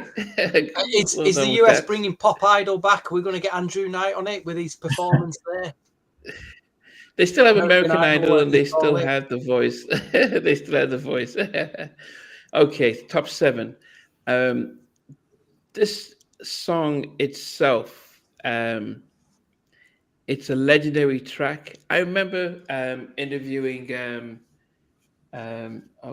What does Rodney say? Because it's interesting just to hear what he says. Imagine a song with Teddy's drums and the groove of Jimmy Jam and Terry's on the chords progression and Babyface writing the lyrics. Yeah, That sounds good. That sounds like a very good idea. I mean, yeah, you can. Yeah, so, I mean, can you just imagine Babyface writing a song and then you do it for the New Edition album. That's what I say. New Edition should get all 3 on a track and then just like kill it. And by the way, this is my chance to say that remix to Something About You that Rodney did back in I want to say 96, 97. My God. Anyway, thank you for that. I still remember to this day. I still have it on all my mixtapes. Like mixtapes. Wow, playlists. But anyway, yes. Yeah. Wow. Okay. But I was saying that this song. I remember speaking to Crazy Bone, and they have a song called "First of the Month," and I said, "Well, and it's almost like this track was the first one to set it off, and everyone tried to copy it, and it's Just Got Paid." Because of course, when I was a kid, I didn't understand Just Got Paid is Friday night partying and stuff. Now to find out that actually it was written by Teddy and Keith was supposed to be on the on Make It Last Forever, but no space. And Johnny says, "Yeah, can I use it?" And Teddy says, "Yeah." But it was just. I mean, a lot of people think and still will call Johnny Kemp a one-hit wonder because that was his biggest track. It big internationally. It was a massive pop crossover. And, I like the fact that Teddy was referencing there when he's saying, "Teddy, play it." And he playing it, the whole stuff. And Teddy getting funky on the whole thing. Just Got Paid was such a massive track, global hit. And as I said, when Teddy did the verses, if he just play stuff like that were big hits, no one can deny that. So Just Got Paid makes my list there. Wow. Great choice. Great choice. Is that your second? Is that your second or third Teddy pick, Namdi? No, that's Kissing Game was number 1, so that's the second Teddy. Good. That's the second Teddy. Okay, VJ, what's number 7 for Before you? that, I was going to say, Johnny, me and Andrew did a party in New York at the Sugar Bar, and Johnny Kemp performed at that gig, Yes. and he was the nicest guy. So, Bernard Bell came that night. Do you remember Bernard came? yes, Ike Lee was there. It was a really good night, man. was. But Johnny Kemp was a beautiful soul. I just wanted to say the nicest human Wow. being ever. But Ever. yeah, Yeah, so Jackie, they knew each other since they were kids, and so when we spoke about his loss, she was definitely, disappointed with how he passed Very away and sad, stuff very like sad. that. Hmm. Yeah, 3J my number seven. 7 is I'm surprised this is so low on my list because again, it's a Teddy Riley production. Stevie's coming to say in a minute. I know it's coming. It's coming. He's on the edge of his seat. He just wants to say something. So I wanted to put Spend the Night, but the remix is the one that resonates with me. Same. Do I put something off the first album or the second album? And I thought, no, I don't want to put anything off any of those albums. I'm going to go with My Fantasy. Good call. Because My Fantasy was everything. I remember reading an interview with Raphael Sadiq. I think he was Raphael Wiggins still at the time. And he turned around and said they were touring together with Guy. Tony were touring with Guy. And Tony thought they had their sound ready and everything. And then Guy came with My Fantasy and they didn't know what to do because it just blew them away. And that song just makes me feel a very particular way. My Fantasy is perfection. We know why it was Teddy Riley featuring Guy. It's the only way it could have appeared on the Motown album, Do the Right Thing. And I think it's a perfect song. What else did I want to say? It samples Big Daddy Kane Raw from 1987. It also samples a track by Cerrone called Rocket in the Pocket, the live version from 78, not the album version. So My Fantasy, that's my number 7. Nice. I would say that was the when I became more aware of Teddy. When that video came out, it was like, who's it? You know, this is him, the guy with Guy. They were wearing these Speedos. I think, you know, R&B guys in the 90s weren't going to be dressing in those Speedos or cycling. As bad as kits, those but, Speedos looked, we didn't care. We're like, the song is just too like us. You wear what you want, boys. It's all good. Yeah. But that, What that about was Teddy's definitely a rap? really funky Teddy's track. rap on the old B-side mix. You know what's funny? Yeah. Actually, you know what's funny? So I talk about the trilogies. Yeah. So someone in the comments said My Fantasy was Spend the Night Part 2, right? Exactly. Irizarry, For yeah. me, it's like Spend the Night, My Fantasy, and then Want to Get with You. Like they're all those three also feel very much in the same family, and they progress from one to one. But anyway, I totally agree with you, and it feels so good when like you have an opinion or a thought, and then someone else has the same thing, and like you had no like. It's just like wow. I feel validated. I feel like, you know. Anyways, I just had to jump on it and say that. Yeah. And Benson's just asked the question. I think second time he's asked, did we see any of us see Guy at London Hammersmith? I was there on. Richard said he was there. Richard 92. was there. I was there on September the 13th, 1991, I believe. I remember the day. I snuck in a SLR camera because that's what you do. My aunt put the lens in her purse. I had the flash in my uncle's pocket, and I had the body in the side of my thing, and I snuck it in, and it was brilliant. And I took loads of pictures. It was a brilliant concert. You've got to find them pictures, VJ, because I went. I do think have that was the night before at the Apollo. Just no video or pictures of it at all. Yeah, it was a very special time. And like, I think those Guy concerts were some of the best concerts. They were at the peak. Ever. They were at the peak. And I compared them to Michael Jackson, and LeVaber Mallison turned around and said, VJ, you're doing this wrong. As good as the Guy concert was back then, you're talking about it because they were fresh and new at the time. Now you can't compare Guy 5 years after the fact to Michael Jackson. And when he said it like that, I was like, you've got a good point there.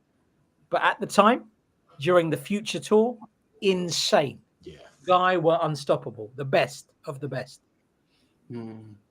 Yeah, but I mean, if when you speak to Sprague and even Mucha, they said that Gene had them. Even Damien, they said Gene had them working hard. They had to put on a show, so it wasn't just because. Oh, who was it? I think. I think it was the guys from Basic Black, but they said if Gene would keep them all night just practicing and rehearsing if they didn't get it down right. So he was a hard taskmaster, so they had to put on a show. So I can imagine at that time. I mean, what I remember about the set list of that Guy concert was they came out playing Her with all them green laser lights that flashed out into the audience, and they actually ended our set in Manchester with My Fantasy. Nice. Interesting. To hear the actual New Jack Swing production live, you're talking about a live lately bass, that elastic sound, bum, bum, bum, bum, bum, with a live drummer. To hear New Jack, the actual production sound live is, because I always wondered how could they create this album, the sound of that album live? How could they do it? But they did. It's just absolutely mesmerizing. Then you've got the dancing, the singing. Oh, this is why I have trouble going to gigs today, because it just doesn't compare. No, you can't compare it. Guy at that time were like just unstoppable. And like for my concert that I went to, they the lights had come off, and Hammersmith Apollo, Odeon at the time, they were kicking everybody out. They were trying to get rid of everybody. And then I think it was Teddy. He comes out and says, which song do you want to hear? One last song. And it was between I Like and My Fantasy. And then they did My Fantasy. And just because they wanted to annoy everybody, they sang I Like after that as well. So it was brilliant. It was brilliant. It was a best show. But yeah, you're right. Good. Number who's 7, next? we've got DJ who's used up his fourth Teddy Riley. No. He's only got one left. Have I? No, I haven't. Have I? Yeah, I think you have. 1, 2. No, third. This is the third one. Is it? Fourth one. No, you've done. I'm sure you've done.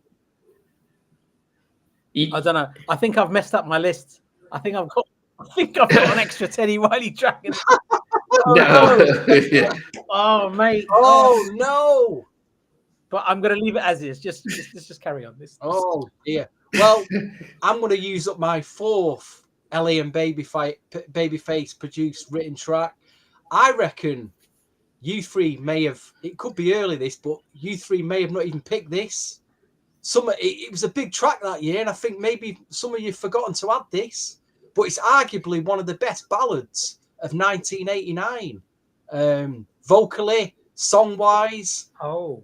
I'm talking about Babyface. Are these cousins? His brothers, his cousins? Oh, yeah. 7, Ready or Not, has made my big tune, man. Brilliant track. One of my favorites of all time. I'll just leave it at that. Incredible ballad. Haunting the way they sing that record, the way the chorus comes in. Yes. When I was looking at LA and Babyface tracks to put in my top 5, and I saw after 7, I thought, that's got to be in it. How can I leave that one out? Has to be in it. Okay. What about you, Andy? Sorry, right, Andrew. so this is where we get subjective again. So these are what I was talking about. So this is another LaFace track, and I would have picked another one had it not been for life circumstances. So as you guys know, I won't shove about it. I am in a relatively new relationship, but now it's like almost 2 years. And the name of this person rhymes with the title of this song. So I'm just going to say that even though I used to love Rock With Ya and it would have been in this position, now my heart belongs to Saloni. She's my only lover. She's my only love. My only heart, baby. Yeah, belongs to Saloni. She's my only love. I went a little flat on the sheet. Anyway, Romy is the one for me right now at number, what did I say, seven, for the LaFace. And I think there's only one more LaFace after this. So I wonder if you guys can guess what it is. But anyway. Oh, he's used his Bobby Brown. He's Bobby Brown. He's didn't even make top 5. Didn't make top 5. You get one Bobby. Wow. Unless you're VJ and he just decides to make up my own rules. Break the rules. And he's picked Roney, which is a great track. Rock with Ya is the more timeless track. But let's not get it twisted. But Roney is just, for me now, is like going to be a lifelong song. So wow. Makes sense, man. Yeah. Sorry, I'm Mac. Okay. Your comment. Yes, 2. You're like, Me too. Year 3. Me too. Okay. Number 6 for me is definitely a track that I think when I think about this group and I'm looking at it now, because when I remember when these guys came out with this track, it was my awakening when it came to following music. As I mentioned, that I think when Fantasy came out, a friend of mine said, "Do you know the guy who did this, did that?" And that's where the connection was. Because before I used to just, listen to a few songs and just that was it. And a good friend of mine, Shola, was the one that says, "This guy did this track and did that track." And all of a sudden, I'm like, wow, that's how I became a Teddy fan. But around that time, this group and this track came out, and I listened to it. It always takes me back. But I know Stevie just mentioned one track from them, but for me, "Heat of the Moment" by After 7 was brilliant. Was just a massive, well done. a massive I'm so track. glad you picked that. It was definitely a massive track, and the fact that they Kevon talks about how they were begging Babyface, "Come on, man, but they were working in a factory and they said, look, we can't do this. Help us, get us a deal." And they said, just wait, we're setting something up. They got signed to Virgin without an audition. They didn't see them. LA Babyface says, "Look, I've got 2 of my brothers and LA's cousin." And they just said, "Yeah, we'll sign them," without seeing them. That's how much faith they had in LA Babyface. And it came out the back, hitting, flying with that album and stuff. And they were older, but they had to pretend to be younger. They had to act that they were younger. But that Heat of the Moment, man, oh goodness, massive. Brilliant song, and the production on that sounds very similar to Bobby Brown's "On Our Own." Yeah, very similar in style, production style. So I'd always compare the two and say which do I prefer, but they're both so brilliant. But Heat of the Moment is so underrated. I think one of the things we can agree is that I think of the 3 production teams, LA and Babyface had a signature that when you heard it, you knew it was them.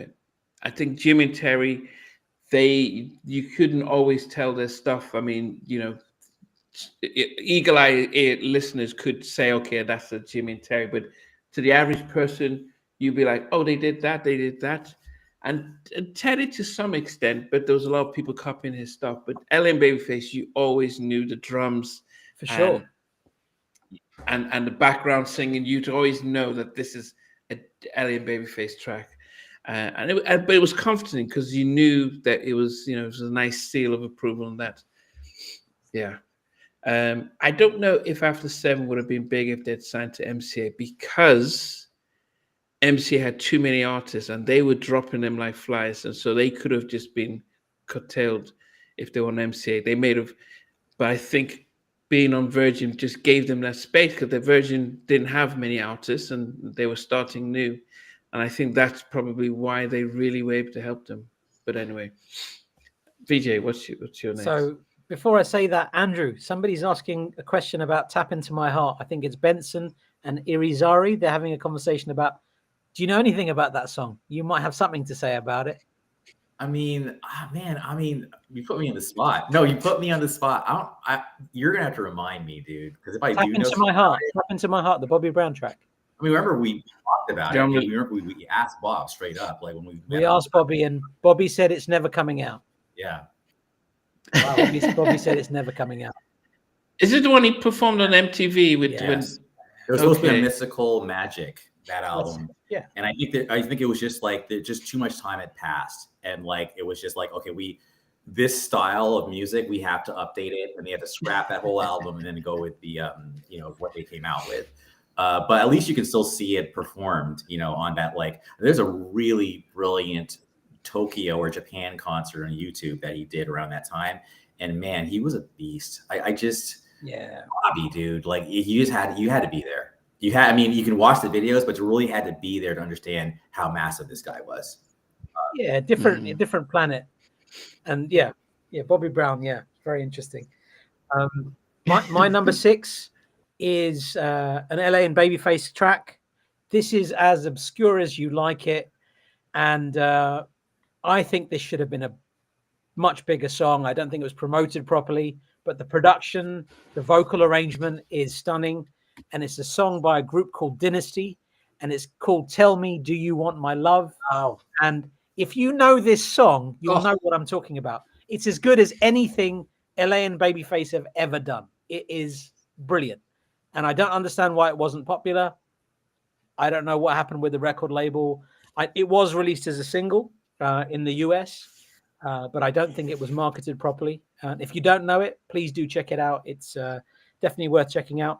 And it has no samples, as you'd expect from an LA and Babyface track. Okay. You know what? I'm stunned you picked that. I'm up because I thought if I picked that, nobody's heard. It's about 7 minutes. Nobody's heard that record, man. I didn't care today. I thought I'm just sharing it. I just thought I'm gonna say it. I'm gonna say Dynasty. Tell Me, Do You Want My Love? That's my choice, and that's my last LA and Babyface track. It's the highest LA and Babyface ranking in my list. Wow. I love it. I love it so much. A friend mentioned this to me about 5 years ago. A guy called Mandeep, 10 years ago, and I'd never heard it before, and it blew my mind that I didn't know this LA and Babyface production. Absolutely stunning. But anyway, I'll leave it at that. Namdi, you've got to listen to it if you don't know it, and I want to hear your opinion on it. Great. Okay. Not a problem. Yeah, Stevie. No love lost in the comments this evening. Someone's complaining about the awful AI thumbnail that looks nothing like Teddy Riley. Nothing like Teddy Riley. You know? There's a few auspicious looking characters in that thumbnail logo you put there. Not where you dragged them out from. I was like, "What's the put your sunglasses back on?" Like in the back, but I realized I looked over at Teddy looking like M'Baku from like Black Panther. Yeah, he does. He looks like that guy. Yes, he does. I thought I recognized him. He's in the new Teddy Riley movie. Yes. Short intermission here. Short intermission. For those of you that are watching tonight, and we love you all, please, if you haven't already, please hit the like button. The reason why, it goes up the algorithm. If you're watching after during the week this week, hope you're enjoying your week now, and you're catching up on the podcast. Please give us a like. Please give us. It's so important that that we keep this podcast going as it grows. Right, number 6 for me. It's got to be the King of Pop. It's got to be in my top 15. My favorite track off the Dangerous album is Remember the Time. Do we need to say any more about that record? Don't think we do. It's a classic. It's one of my favorite Michael Jackson records of all time. So yeah, number 6 for me. And I know Teddy, Mr. Teddy, are you ready? That's one of his greatest accomplishments, is that track. Can we just say one more thing about that song? Of course. Can we mention Bernard Bell again? Mm-hmm. Because him on piano, and him on the keys, man. It's all him, baby. That was magic. Awesome. Well, it's funny you say that, because the universe is a very funny place. My number 6 reminds me of the very, very, very, very, very, very, very first person to reach out to NJS Forever back in 2002 or 2003. It was 2002. And basically, this individual was a co-writer on Let's Chill, Let's Settle Down, That's What I Want to Do. just me and you. So Let's Chill, co-written by Bernard Bell, Teddy Riley, by Guy, is my Guy card thrown out at number 6. And Bernard Bell's on there, and he also did Remember the Time. We talked about another song that's been talked about a lot on this podcast. I Like the Way, the Kissing Game. So yeah, Bernard Bell and Teddy together were they made magic. So yeah, man, Let's Chill. There's nothing more to say, I think. Oh, one more thing. Actually, I remember reading somewhere that Teddy had said Let's Chill was Teddy trying to sound like one of his heroes, Jamin Lewis. And I think that explains why the song is so melodic and why there's a little bit more instrumentation behind it. So, yeah. It's up to you, Nandy, to save Guy tonight, because these two they've blown it. They've not even put it in the top 5. What's going on? It is funny. Dearly me. I mean, Let's Chill is definitely a song that really has resonated with a lot of people, especially, and it was a nice video as well. It showed a different side to Guy. I mean, I always prefer Piece of My Love and Goodbye Love to Let's Chill, but that's subjective and stuff. So that was your. Where's my list now? Okay, so my number 5. So we're in our top 5, and actually, in my top 5, I do have a track from Teddy, Jimmy and Terry, and Babyface, Ellie and Babyface. So I managed to get all 3 of them in my top 5. But number 5 for me is a song. It's already been brought out. A song that people might say these guys are one-hit wonders, but we spoke about songs that just put a smile on your face and songs that just make you feel good. And the Mac Band, Roses Are Red, it is just one of those songs. I mean, I listen to it now and it's just like, wow, it just, I love you for being you. I mean, it's just, and this is where, there's no mistaking that this was Babyface.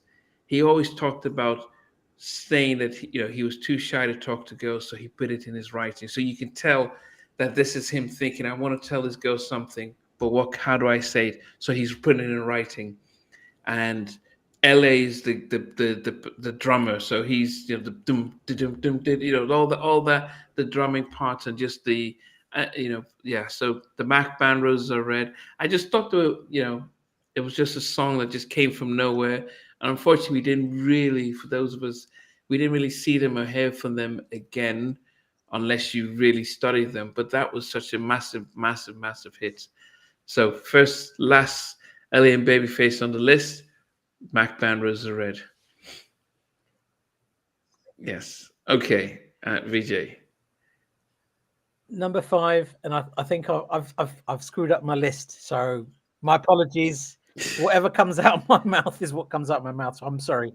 But my number 5 is Michael Jackson track. And I was going to put Remember the Time. I love that song. But my favorite Michael Jackson song features Akhil Davidson. It's engineered by Jean-Marie Horvat, produced by Teddy Riley. Akhil didn't get any credits on this song until maybe 10 years ago. And I was having a chat with him, and he said he didn't get his publishing credits for that. But that's been resolved now. And it's Michael Jackson, She Drives Me Wild. Absolutely love this song. It uses 2 samples, believe it or not, but not what you'd expect. It's by somebody called Keith Holtzman, and they do sound effects. One is for the Dodge van starting. So if you hear that sound at the beginning, that's a Dodge van starting. And in there's a fire siren as well. And that's also by Keith Holtzman. Samples. I love it. That's my number 5. And is that you used up? Have you used your 5 teddies now? I think I have. Oh, 6. I think I have. That's 5. That's 5 now. Oh dear.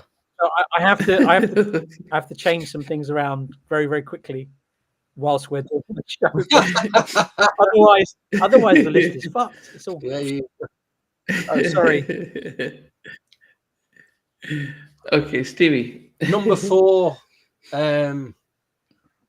is my number 5. My 4th Teddy Riley entry. No, you said Number 4. Oh, number 5. Sorry, number 5. Yeah. Right. Is my 4th Jam and Lewis entry.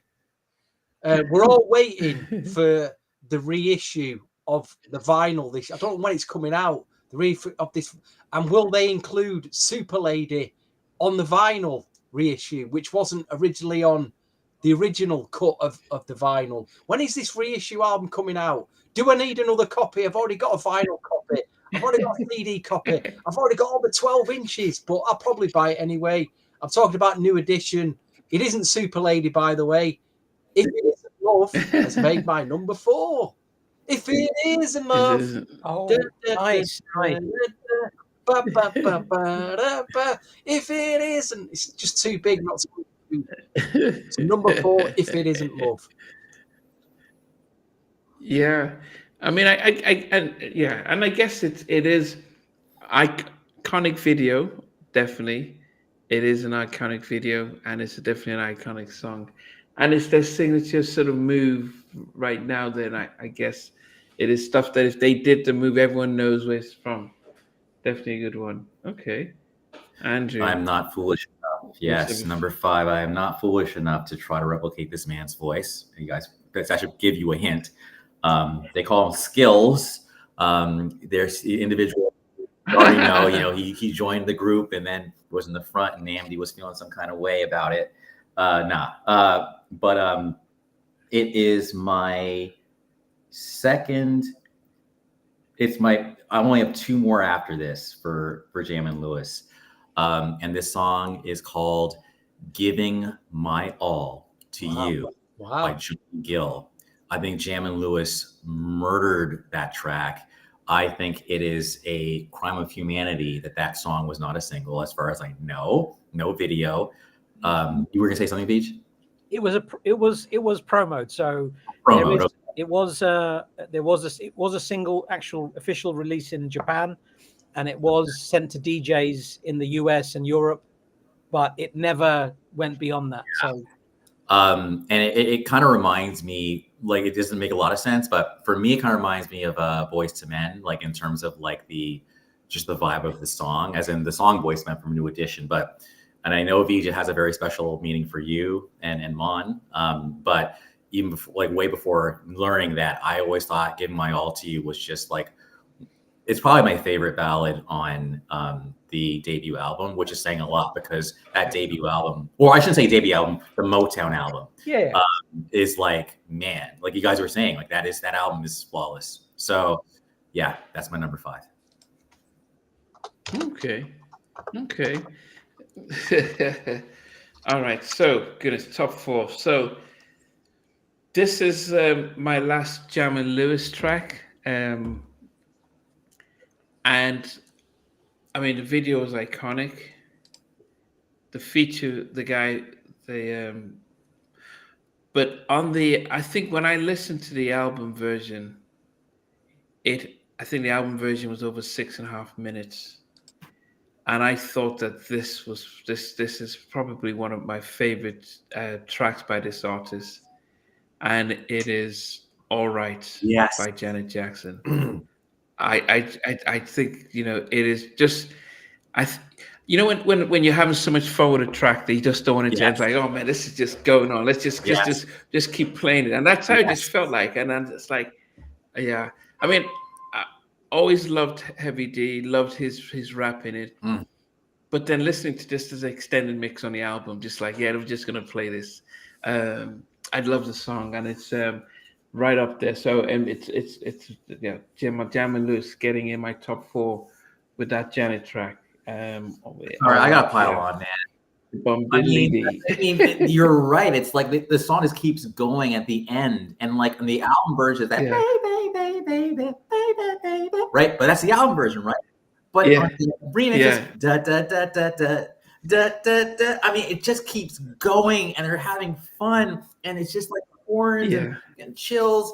That song is just a tapestry of sound and 1990 and the era, and just so I just thank you for bringing up All Right. I could only pick one song. It wasn't that one, but I can't tell you how much I love that song. So thank you. The video is my favorite Janet video, probably. Yes, and the thing is, to me, is that it doesn't fit. It doesn't fit the album. I was not a big fan of Rhythm Nation. I think because the original video was just felt hard. You know, the whole military stuff, the We Are the People and stuff. It felt hard, and of course she had, you know, Miss You Must, you know, all the other tracks and Escapade. So it just seemed like, but for me, All Right was it was amazing, you know, and because I was a massive Heavy D fan, and so for him to feature there and do his rap and do his little dance move and stuff, yeah. Okay, so I've got some regional. I've had to switch my background because I think, you know, people didn't like the ChatGPT version of my background. Dude, so, it's all right, man. You did nothing wrong. It's all good, man. So I just switched it around. Okay. Okay. That's Who's your feature, next? right? Me. Yeah, Number VJ. four. Yeah, I've just done my number 4. Or number So I have 5. now removed the extra 3 Teddy Riley tracks that I had in my top 5. I had. Remember at the beginning of the conversation, I said I had a top 25, top 28. So we got tracks. Don't worry, and they're all worthy of being in the top bit. So we're good. So my number 4 would have been Bobby Brown's My Prerogative, but it was between that and Every Little Step. And I, as you will know, some of you will know, I grade things on a percentage basis, and both of them I ranked both of them at 96%. So they were level. So I'm going to go with Every Little Step. It's a song because I can't do My another. Prerogative, and I'm just going to leave it at that. And it is what it is. But Every Little Step is a song that makes me so happy. I've heard it in the most obscure places in the world. I've heard it in a McDonald's in Tokyo.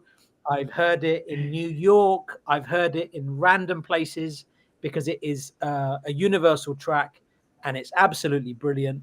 And LA and Babyface, you forget how much they absolutely nailed their contribution on the Don't Be Cruel album.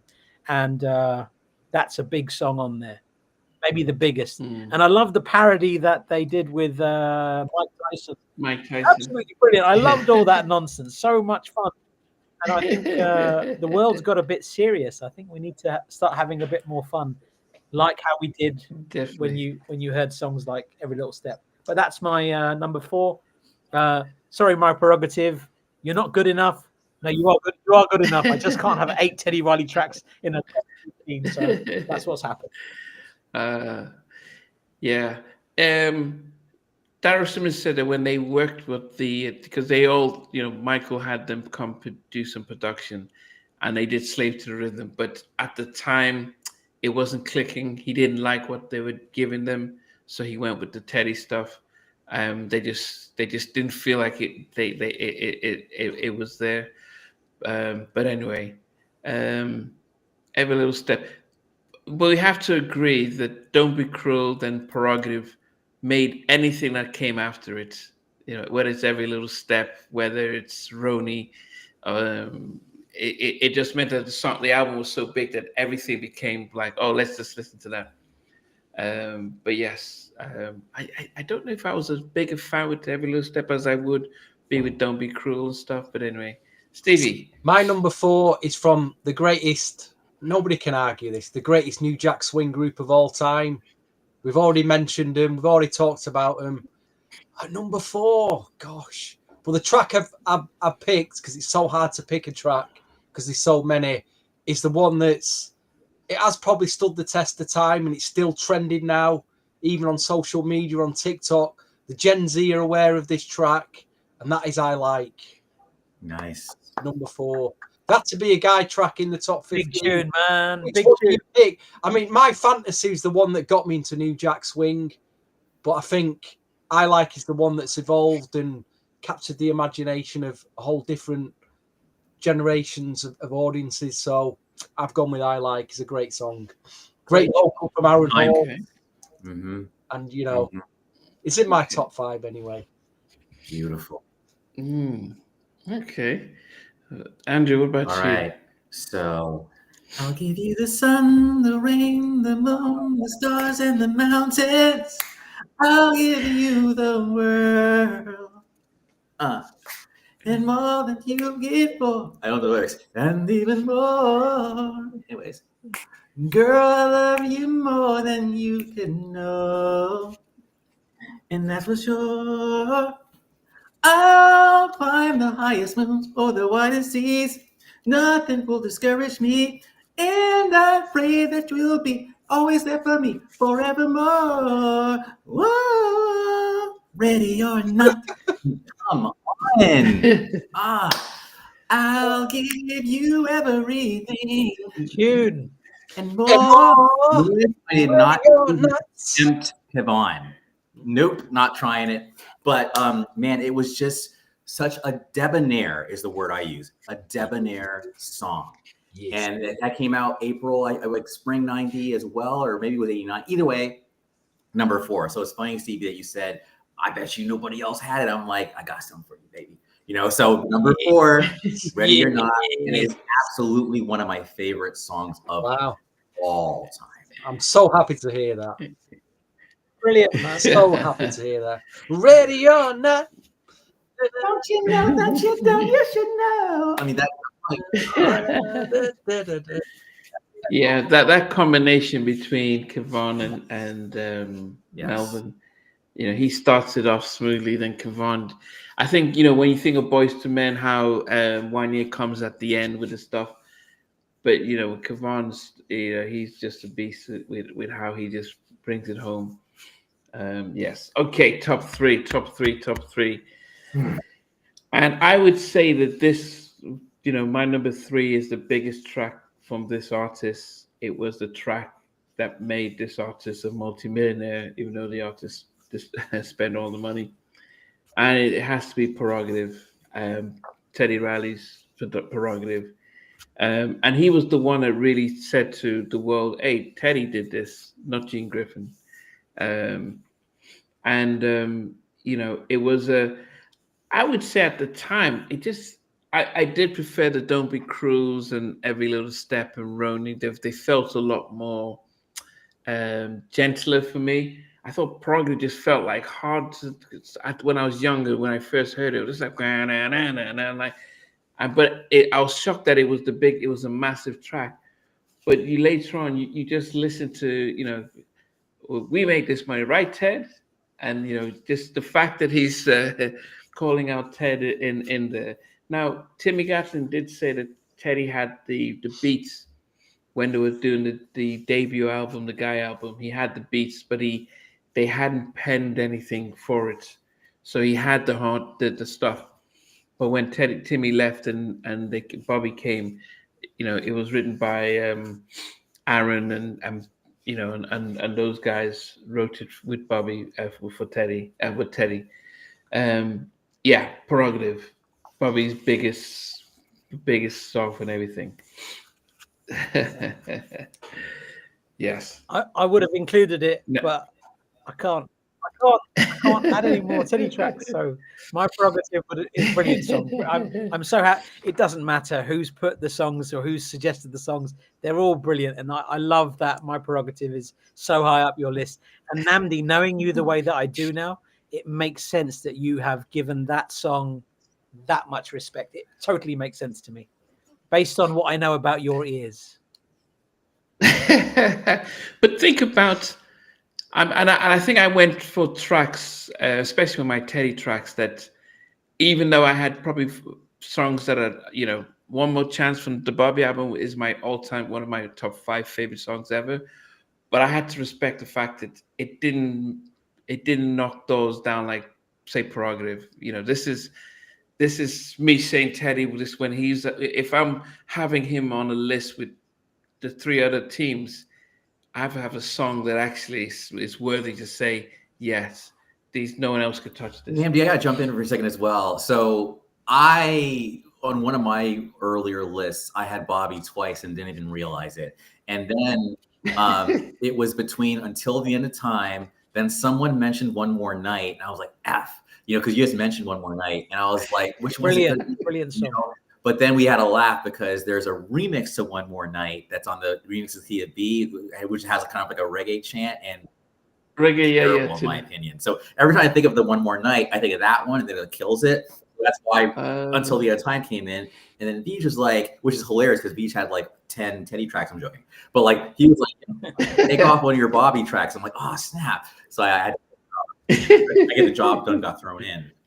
But yeah, Bobby and Teddy, they did some work. I think the One More Night remix, the harmonizing, even though the reggae stuff, tonight's the night, it wasn't even One More Night, but the harmonizing was really big on that. But that was just production wise, it's just mind blowing what Teddy did there. But I have to say that if someone says Teddy did Prerogative and he did this and did that, they would say, okay, yeah. Anyway.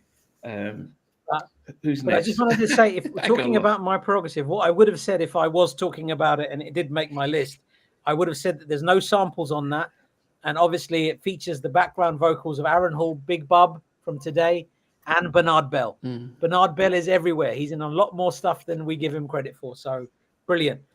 My number 3 is from Jam and Lewis.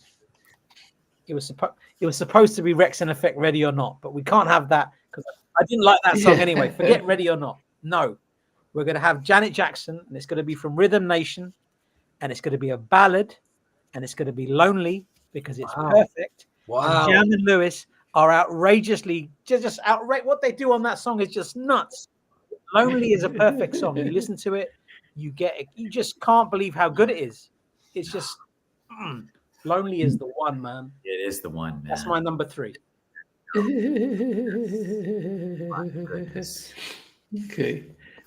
Okay, a nice ballad.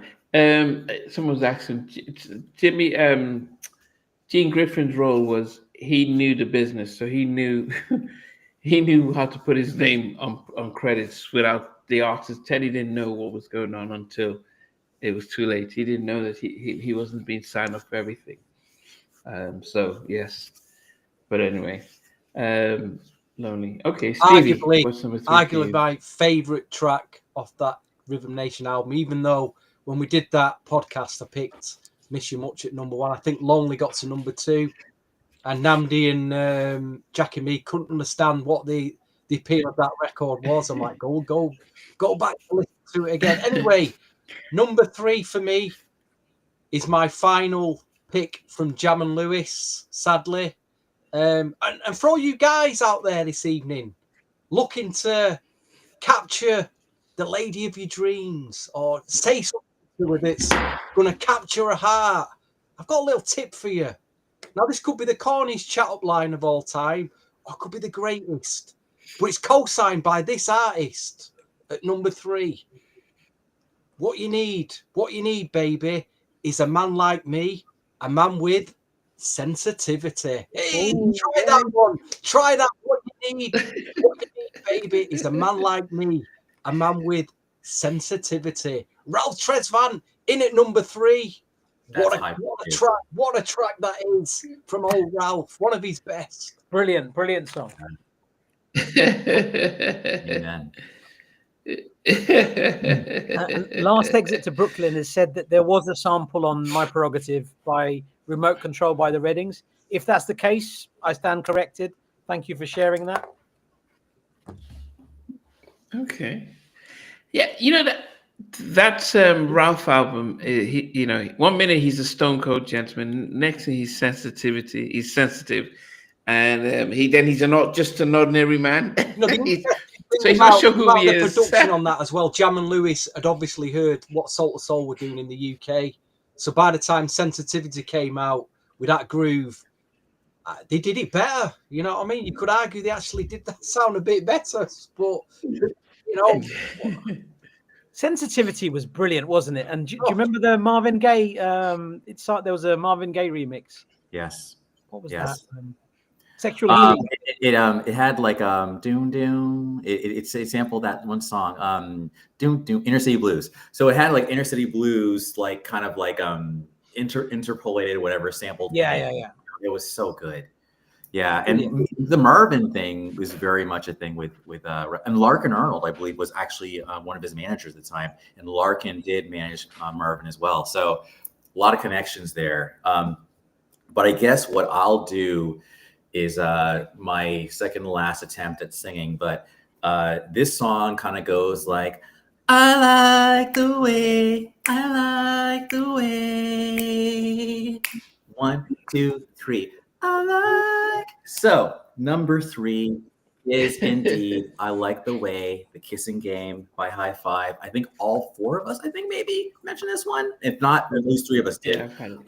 Yes, it sounded the least like Teddy to me. Like it didn't, I wouldn't have known it was a Teddy Riley track until I learned it. And it just made me go, wow, like Teddy's got some range. And again, included Bernard Bell, Dave Way. I always wonder if Dave Way had an impact on the name of the song, I Like the Way, right? But Just Can't Handle It was like, I remember seeing the video, bought the album, and was like all about Just Can't Handle It. But then I remember just kind of sitting up after Just Another Girlfriend and going, wait, what's this? You know? And it came out at the perfect time. It was spring. It was spring 90. And then the video comes out, the white background, the dancing. It was perfection. And I Like the Way was probably, I had 2 favorite songs in 1990. And that was I Like the Way, and it was the remix video version of Do Me by BBD. It was those 2 tracks that were my number 1 and number 2. And yeah, man, I can't say enough about I Like the Way, the Kissing Game. It's one of my favorite songs of all time. Yeah. But think of it, with Dave Way, he was doing, a lot of the stuff with Gad, but it's like Do Me Right. So he gets the credit for doing some production there. And it has that type of Do Me Right was that type of, it wasn't a typical hard Teddy stuff. So I think the foundations were laid to just do something a little bit more light. As I said, it worked, nothing too overcomplicated. Okay. Top 2. So number 2 for me, I would say, so there's a video that I saw, and then I chopped it up and I posted it on IG. This was about 4 years ago or 3 years ago. Of course, I didn't realize that if you don't brand it, it will get someone else to take it and post it as their own stuff. And it was a video of Babyface talking about the moment he first heard this track, that they were like, oh my goodness, we can't touch this. And so we need to go the opposite direction. This is when LA and Babyface made the decision that they can't do New Jack Swing.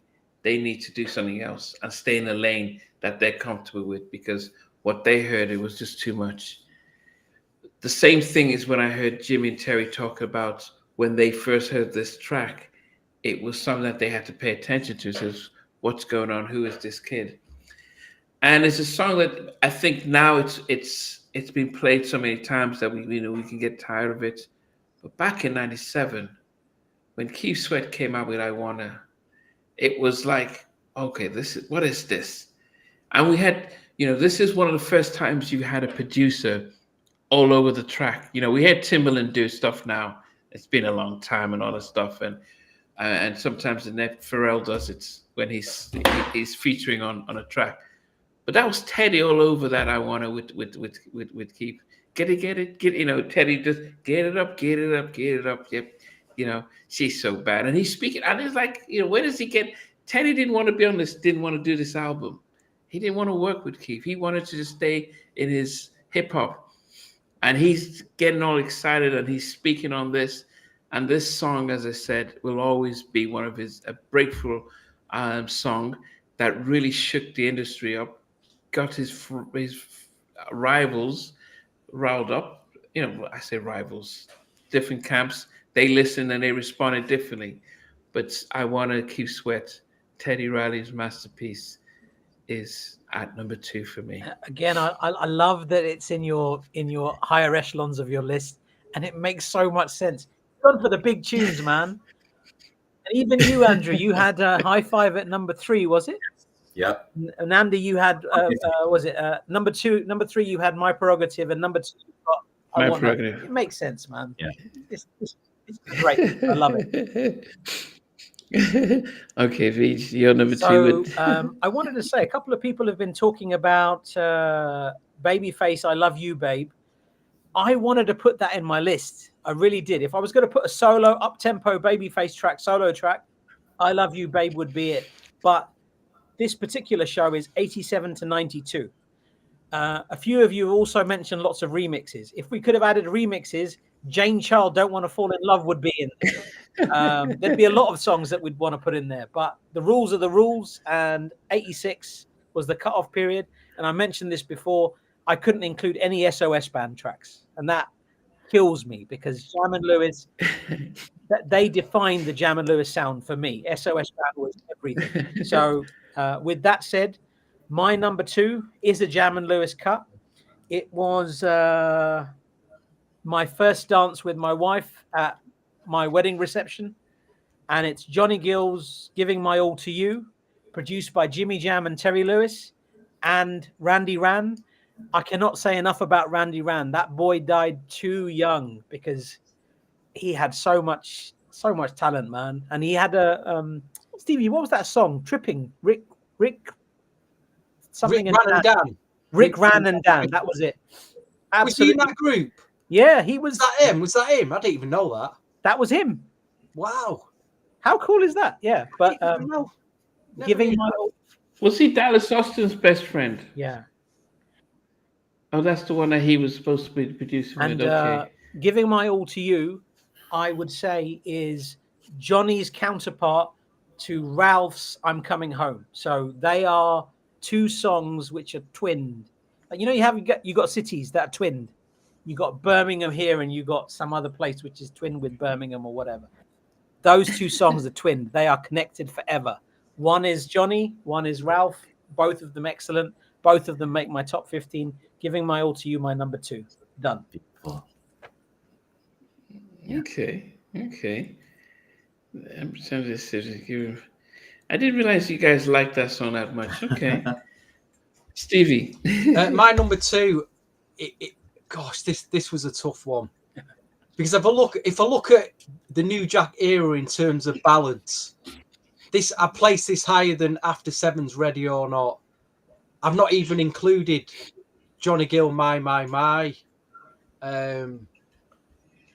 This is arguably one of the greatest New Jack ballads of that era. I've even included higher than, say, Bobby Brown, Roney, and Rock With You. But I'm going back to that Keith Sweat album, which had I Want Her, which, for me, as big as that track was at the time, I can have a love-hate relationship with that track. I don't know if it just does sound dated. I Want Her Now. That sounds very dated, even though it's still a bit of a classic. But for me, Make It Last Forever, one of the greatest New Jack era duets of the time. Yeah. At number two, and it's my final Teddy. Teddy includes that 5, so he doesn't make it number one.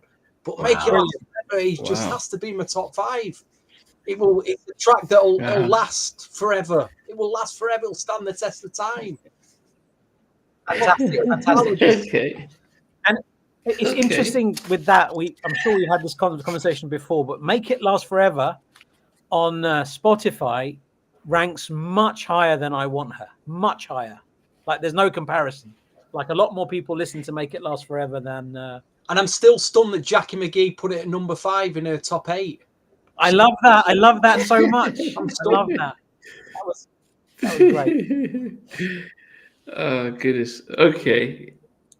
Andrew, what's your second Stevie, one? you messed me up, dude. Yeah, that was a glaring omission. I'm already looking at my list, and numbers would have changed if I had remembered Make It Last Forever. How could I associate it too much with Keith Sweat versus just Teddy being behind it. So whatever. Got to live with my decision. All right, number 2 for me. Number 1 and number 2, actually, they duke it out all the time for me as far as number 1. And when I was making the list, my number 2 was going to be number 1. But then I had to rethink it, play them back to back. And number 1 edges out number 2 by just this much. And then when you get to my number 1, I'll explain the weird thing. It does not make sense. And you guys will understand what I'm talking about in a second. But anyway, when I get to number 1, my number 2 was mentioned by somebody else. It is Jammin' Lewis. It's my second last Jammin' Lewis. And it features a Spanish guitar. Someone mentioned that it segued perfectly into Come Back to Me, which segues perfectly into Someday It's Tonight. And that song I love so much that when I finally heard it, because I wasn't rich, so I didn't get Rhythm Nation until like 1993, I think. I knew all the songs, but I didn't have it physically until 1993. When I first heard this song, I was actually slightly mad at everyone I knew. How could you not show me this song? Like, you guys all have terrible music taste. How is this possible? Lonely.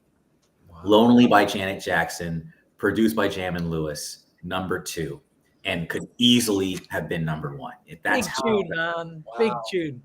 I love it. I love it. You see, Namdi, you know what I mean? You dismiss that completely. You see the effects of that track. Oh, wicked. It was like, it might as well, another, maybe in a year or 2, it could be number 1. But my number 1 is like, I'll wax poetic. It might be cliched, but whatever. Number 2, Lonely, and that's that. It hits deep. That really hits deep, that track for me. It hits deep, doesn't it?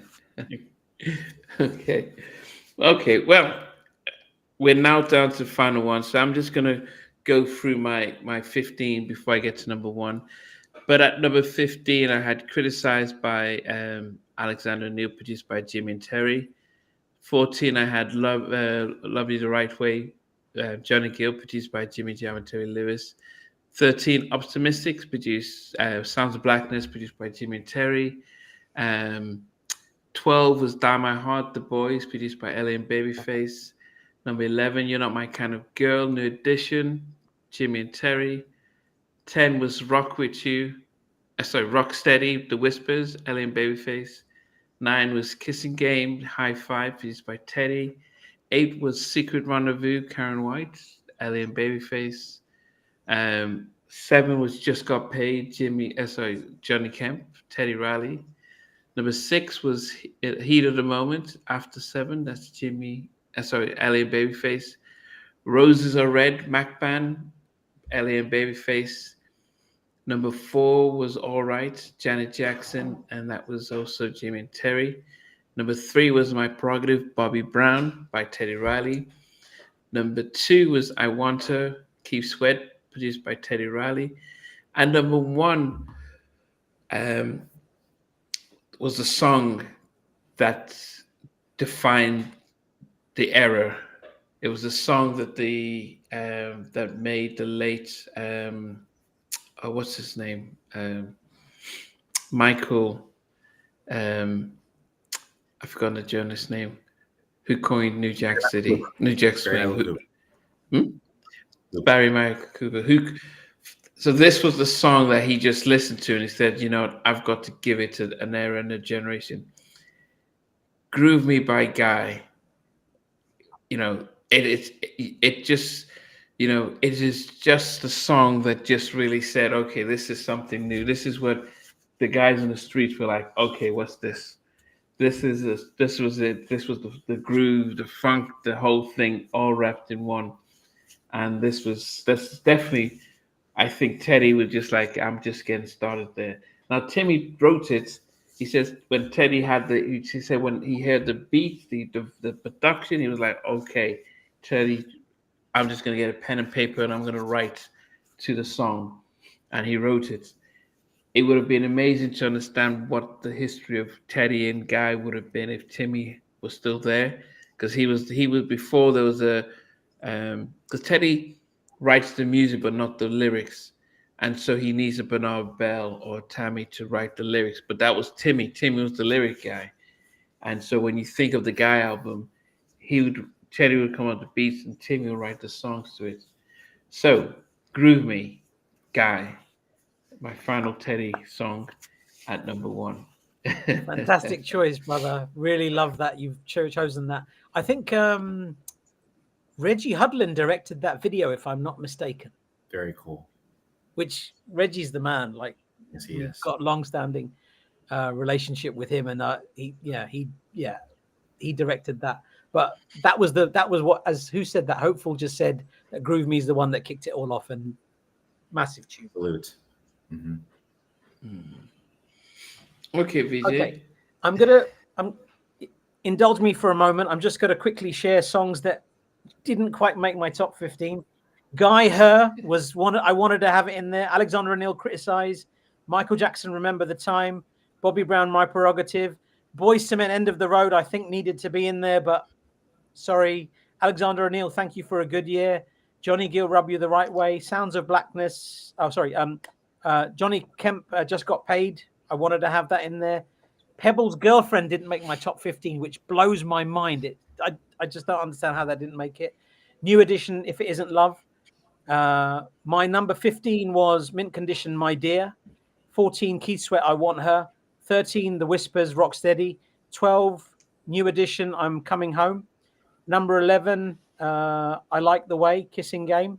Number 10, The Mac Band featuring the McCampbell Brothers, Roses Are Red. Number 9 was Alexander O'Neill, The Lovers. Number 8 was Heavy D and the Boys, Is It Good to You? Number 7 was Teddy Riley featuring Guy, My Fantasy. Number 6 was Dynasty, Tell Me Do You Want My Love. Number 5 was Michael Jackson, She Drives Me Wild. Number 4 was Bobby Brown, Every Little Step. Number 3 was Janet Jackson, Lonely. Number 2 was Giving My All to You.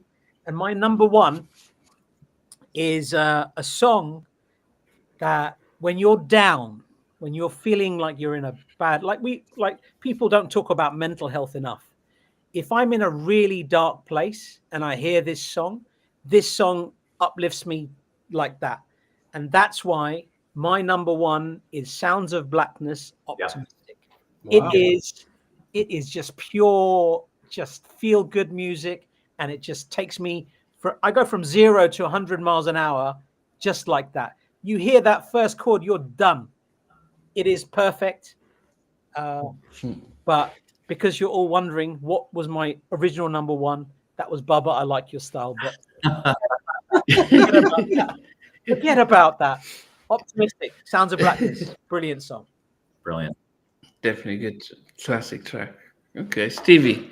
15 was Pebble's Girlfriend. 14, Janet Jackson, Miss You Much. 13, Karen White, The Way You Love Me. I'm the only person who picked that.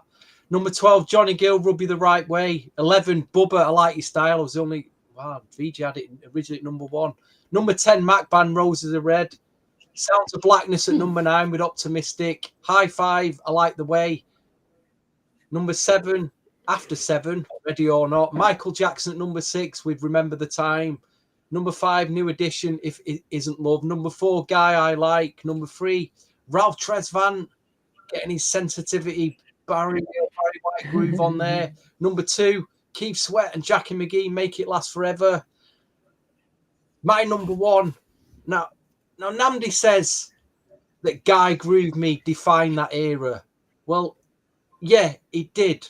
But this artist definitely defined that era. And I got to say, Ellie and Babyface have won my top 15.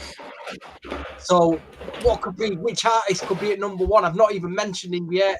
I know who it is. When I heard My Prerogative at the time, I'll be honest, and I've said this on other podcasts, I wasn't sure about it at the time. It's like nothing I'd heard. I love it now, but the one track that did get me and blew my head away, and I didn't even know it was New Jack Swing. Some people argue it's not even New Jack Swing. I still say it is, but that's for another podcast. But I'd heard nothing like it at the time, and that set me off again. I just wanted to hear more tracks like it. But it's Don't Be Cruel, Bobby Brown. Easily. Nice. Pick. Could only be at number 1 for me. Brilliant. To me, Bobby Brown defined that era. Don't Be Cruel defined that era. I think that was the biggest track of that era to me.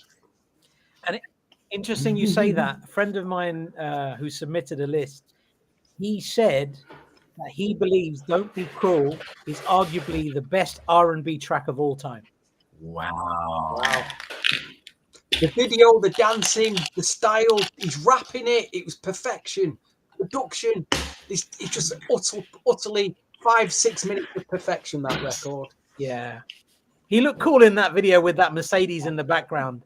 That keyboard sound as well.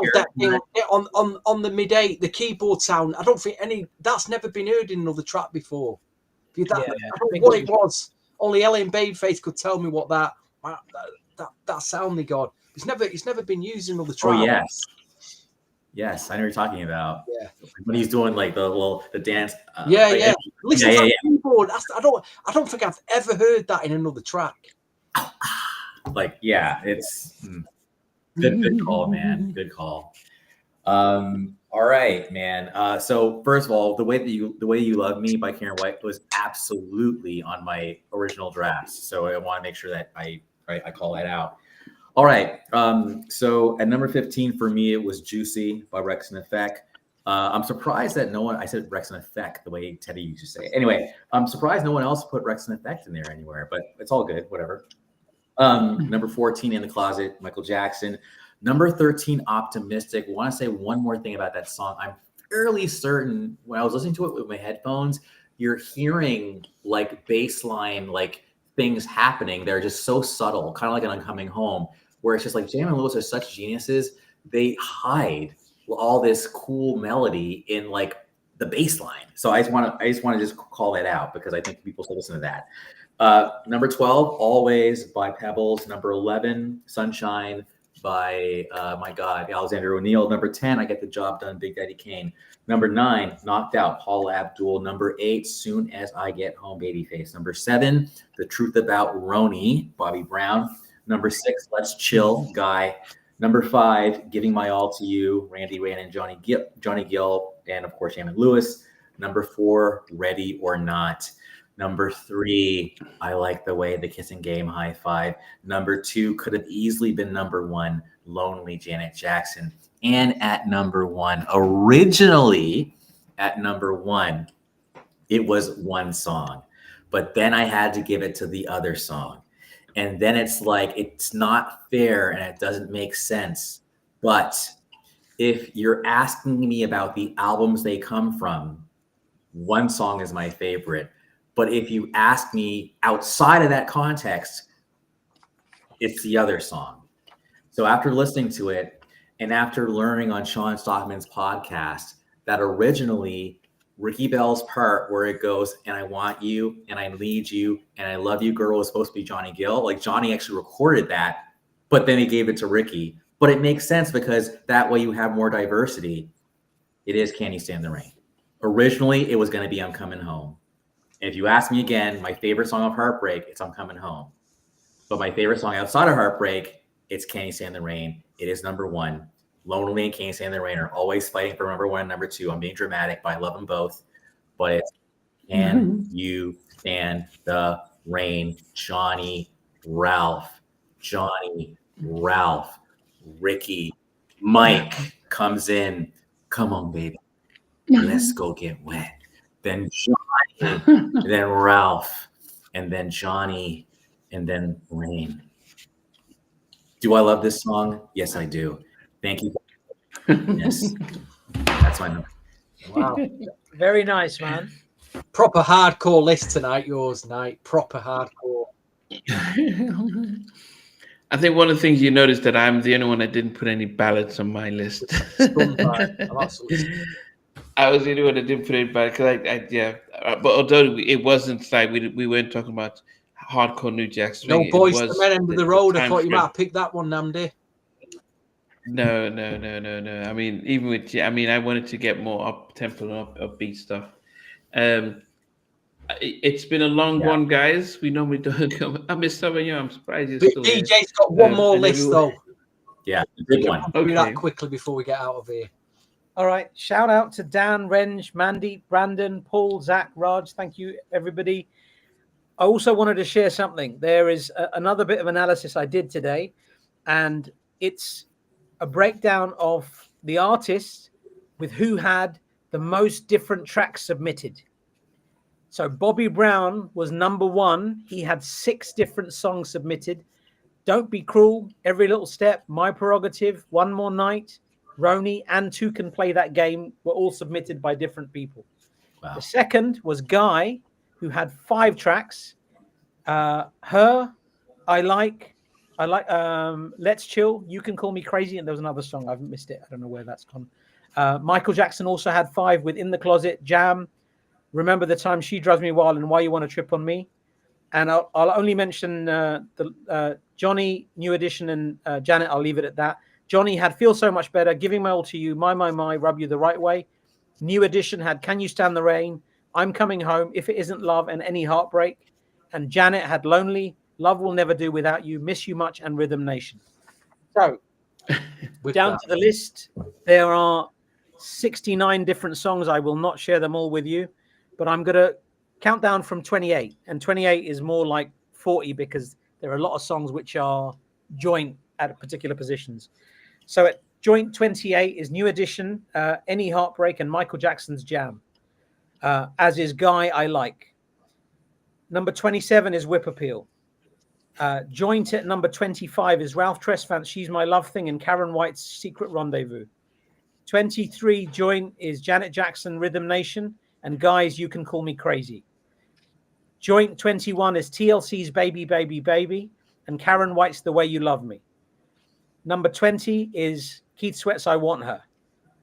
Joint 16th is Whitney Houston, I'm Your Baby Tonight.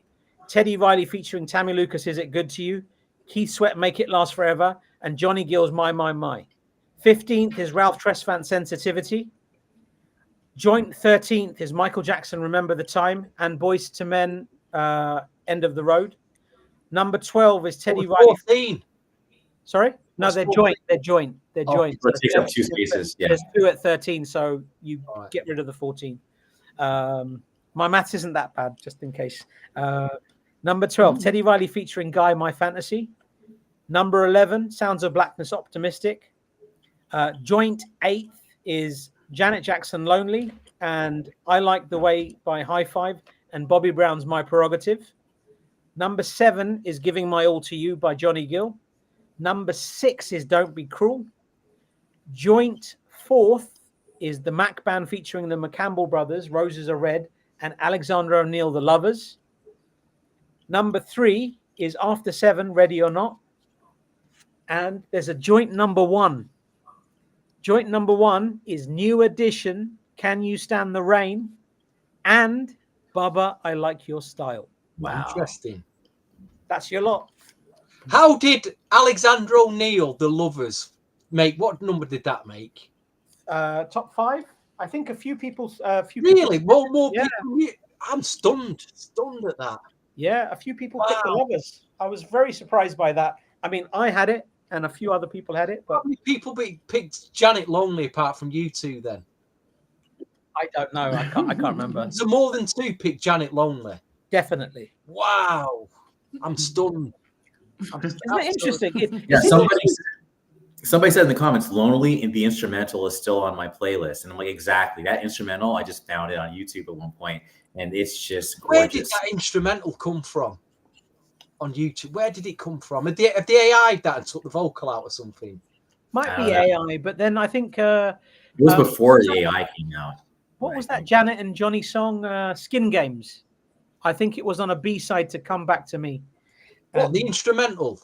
No, they had an instrumental of Skin Games. I think. But Lonely. I've never seen the instrumental of Lonely. Yeah, no, it's not an official release. Might be unofficial. Yeah, maybe unofficial. Either way, brilliant song. Wow. You did it. Okay, well, it is. This has been 2.5 hours of pure fun and magic. We want to thank every single one of you guys for stopping by. Those who, it's the replay would have all the comments. But if those who want to watch the replay, we want to thank our special guests who showed up throughout the podcast, and that was Darkchild, Rodney Jerkins, as well as John Marie Hubbard, who actually did work with Rodney on the Invincible album with Michael. We want to thank every single one of you guys who are putting in comments throughout. Stay with us for 2.5 hours. That is incredible. Yeah. Thank you so much. Yeah. And Mac, DJ All Day, Last Exit to Brooklyn, Ezra. Thanks you guys. We definitely always appreciate it. It's a long episode. Next week we have Diary of a Madman. Is 2 it weeks, next week, I think. or is it the week after? In 2 weeks. No, time. next week Okay. is Bobby Brown's King of Stage album. Why am I laughing? I don't So know. in my Because that's going to be a tough one. yeah, that's hard. Yes, but anyway, hopeful Marco, Low Tone Capone, all you guys, Richard Ashcroft, all you guys who we appreciate every one of you. The comments are also really important because it's we all we all three of us, all four of us read them and respond to them. Please put your accordingly. top fit in the comments after the show. In the comment, put your top 10s or 15s in. What did you pick from this? Yeah, that would be So good we for can us. read them all. That'd be, if you got time to do that, give us your top 15s. See if we missed any tracks. I'm sure there'll be a few that we've missed or not mentioned. We've missed a few, I think. And you know that Richard Ashcroft is I don't know. I'm just thinking of Richard Ashcroft from The Verve for some reason. that couldn't be him, could it? No. He lives around the corner from here. So Really? I don't know. I don't know. Unlikely, but yeah. But Rex and Effects Juicy, is that the what's probably been the oddest pick tonight out of the top 15s? Probably Andrew Knight's Juicy Rex and Effects. That's Juicy probably was a good one. That was a unpredictable pick. great. That so he probably wins an award for that one. No, but it's a great choice. It's like it is, but like I say, it's an odd one. That you wouldn't have thought of that one. I don't think. Yeah. Yeah. Anyway, guys, we appreciate you. Yes, we do have King of Stage, but then in 2 weeks' time, it is the Diary of a Madman, which would be another fun one as well. He says no, it's all right, him, Richard. sorry. It's all good. We had fun with you, all of you. That's been So Yes. much fun. All right, guys. So we appreciate everyone, and please, as Steve says, you can watch this back again live and everything. But also, you just never know who's watching. That's why this channel. We only celebrate. We're not tearing people down. That's what makes it safe for people like Darkchild and even John Marie to show up and watch and listen, knowing that they're going to be appreciated as well. As I said, it wouldn't surprise me if Jimmy or Terry has commented on stuff I've done in the past, so that's why I said it wouldn't surprise me if he had tuned in. And Keith But Andrews. anyway, yes, Keith, yes, I know he said he was going to watch, but he didn't want to comment. So we appreciate everyone. So we will be back and just keep on celebrating R&B and stuff. So from VJ, Stevie, and Andrew and myself, we'll see you guys later. One love. Bye-bye. See ya. Hey guys, thanks for watching. Thanks for being a part of Halftime Chat. Please remember to subscribe, share, and comment. But most importantly, why don't you become a member of Halftime Chat? We've got amazing videos, amazing perks, and being able to support the channel. But anyway, thanks for watching. Take care. I never participated in that kind of. And somewhere in between. Us, or even loving us, on which I didn't miss you with. What was it like growing up? She's still making an impact on 4 houses down. I have a couple of pieces. Trying to get this one and that one. That works for me, but just for me, No. Okay. They don't understand what those boys winning all spirits. play it.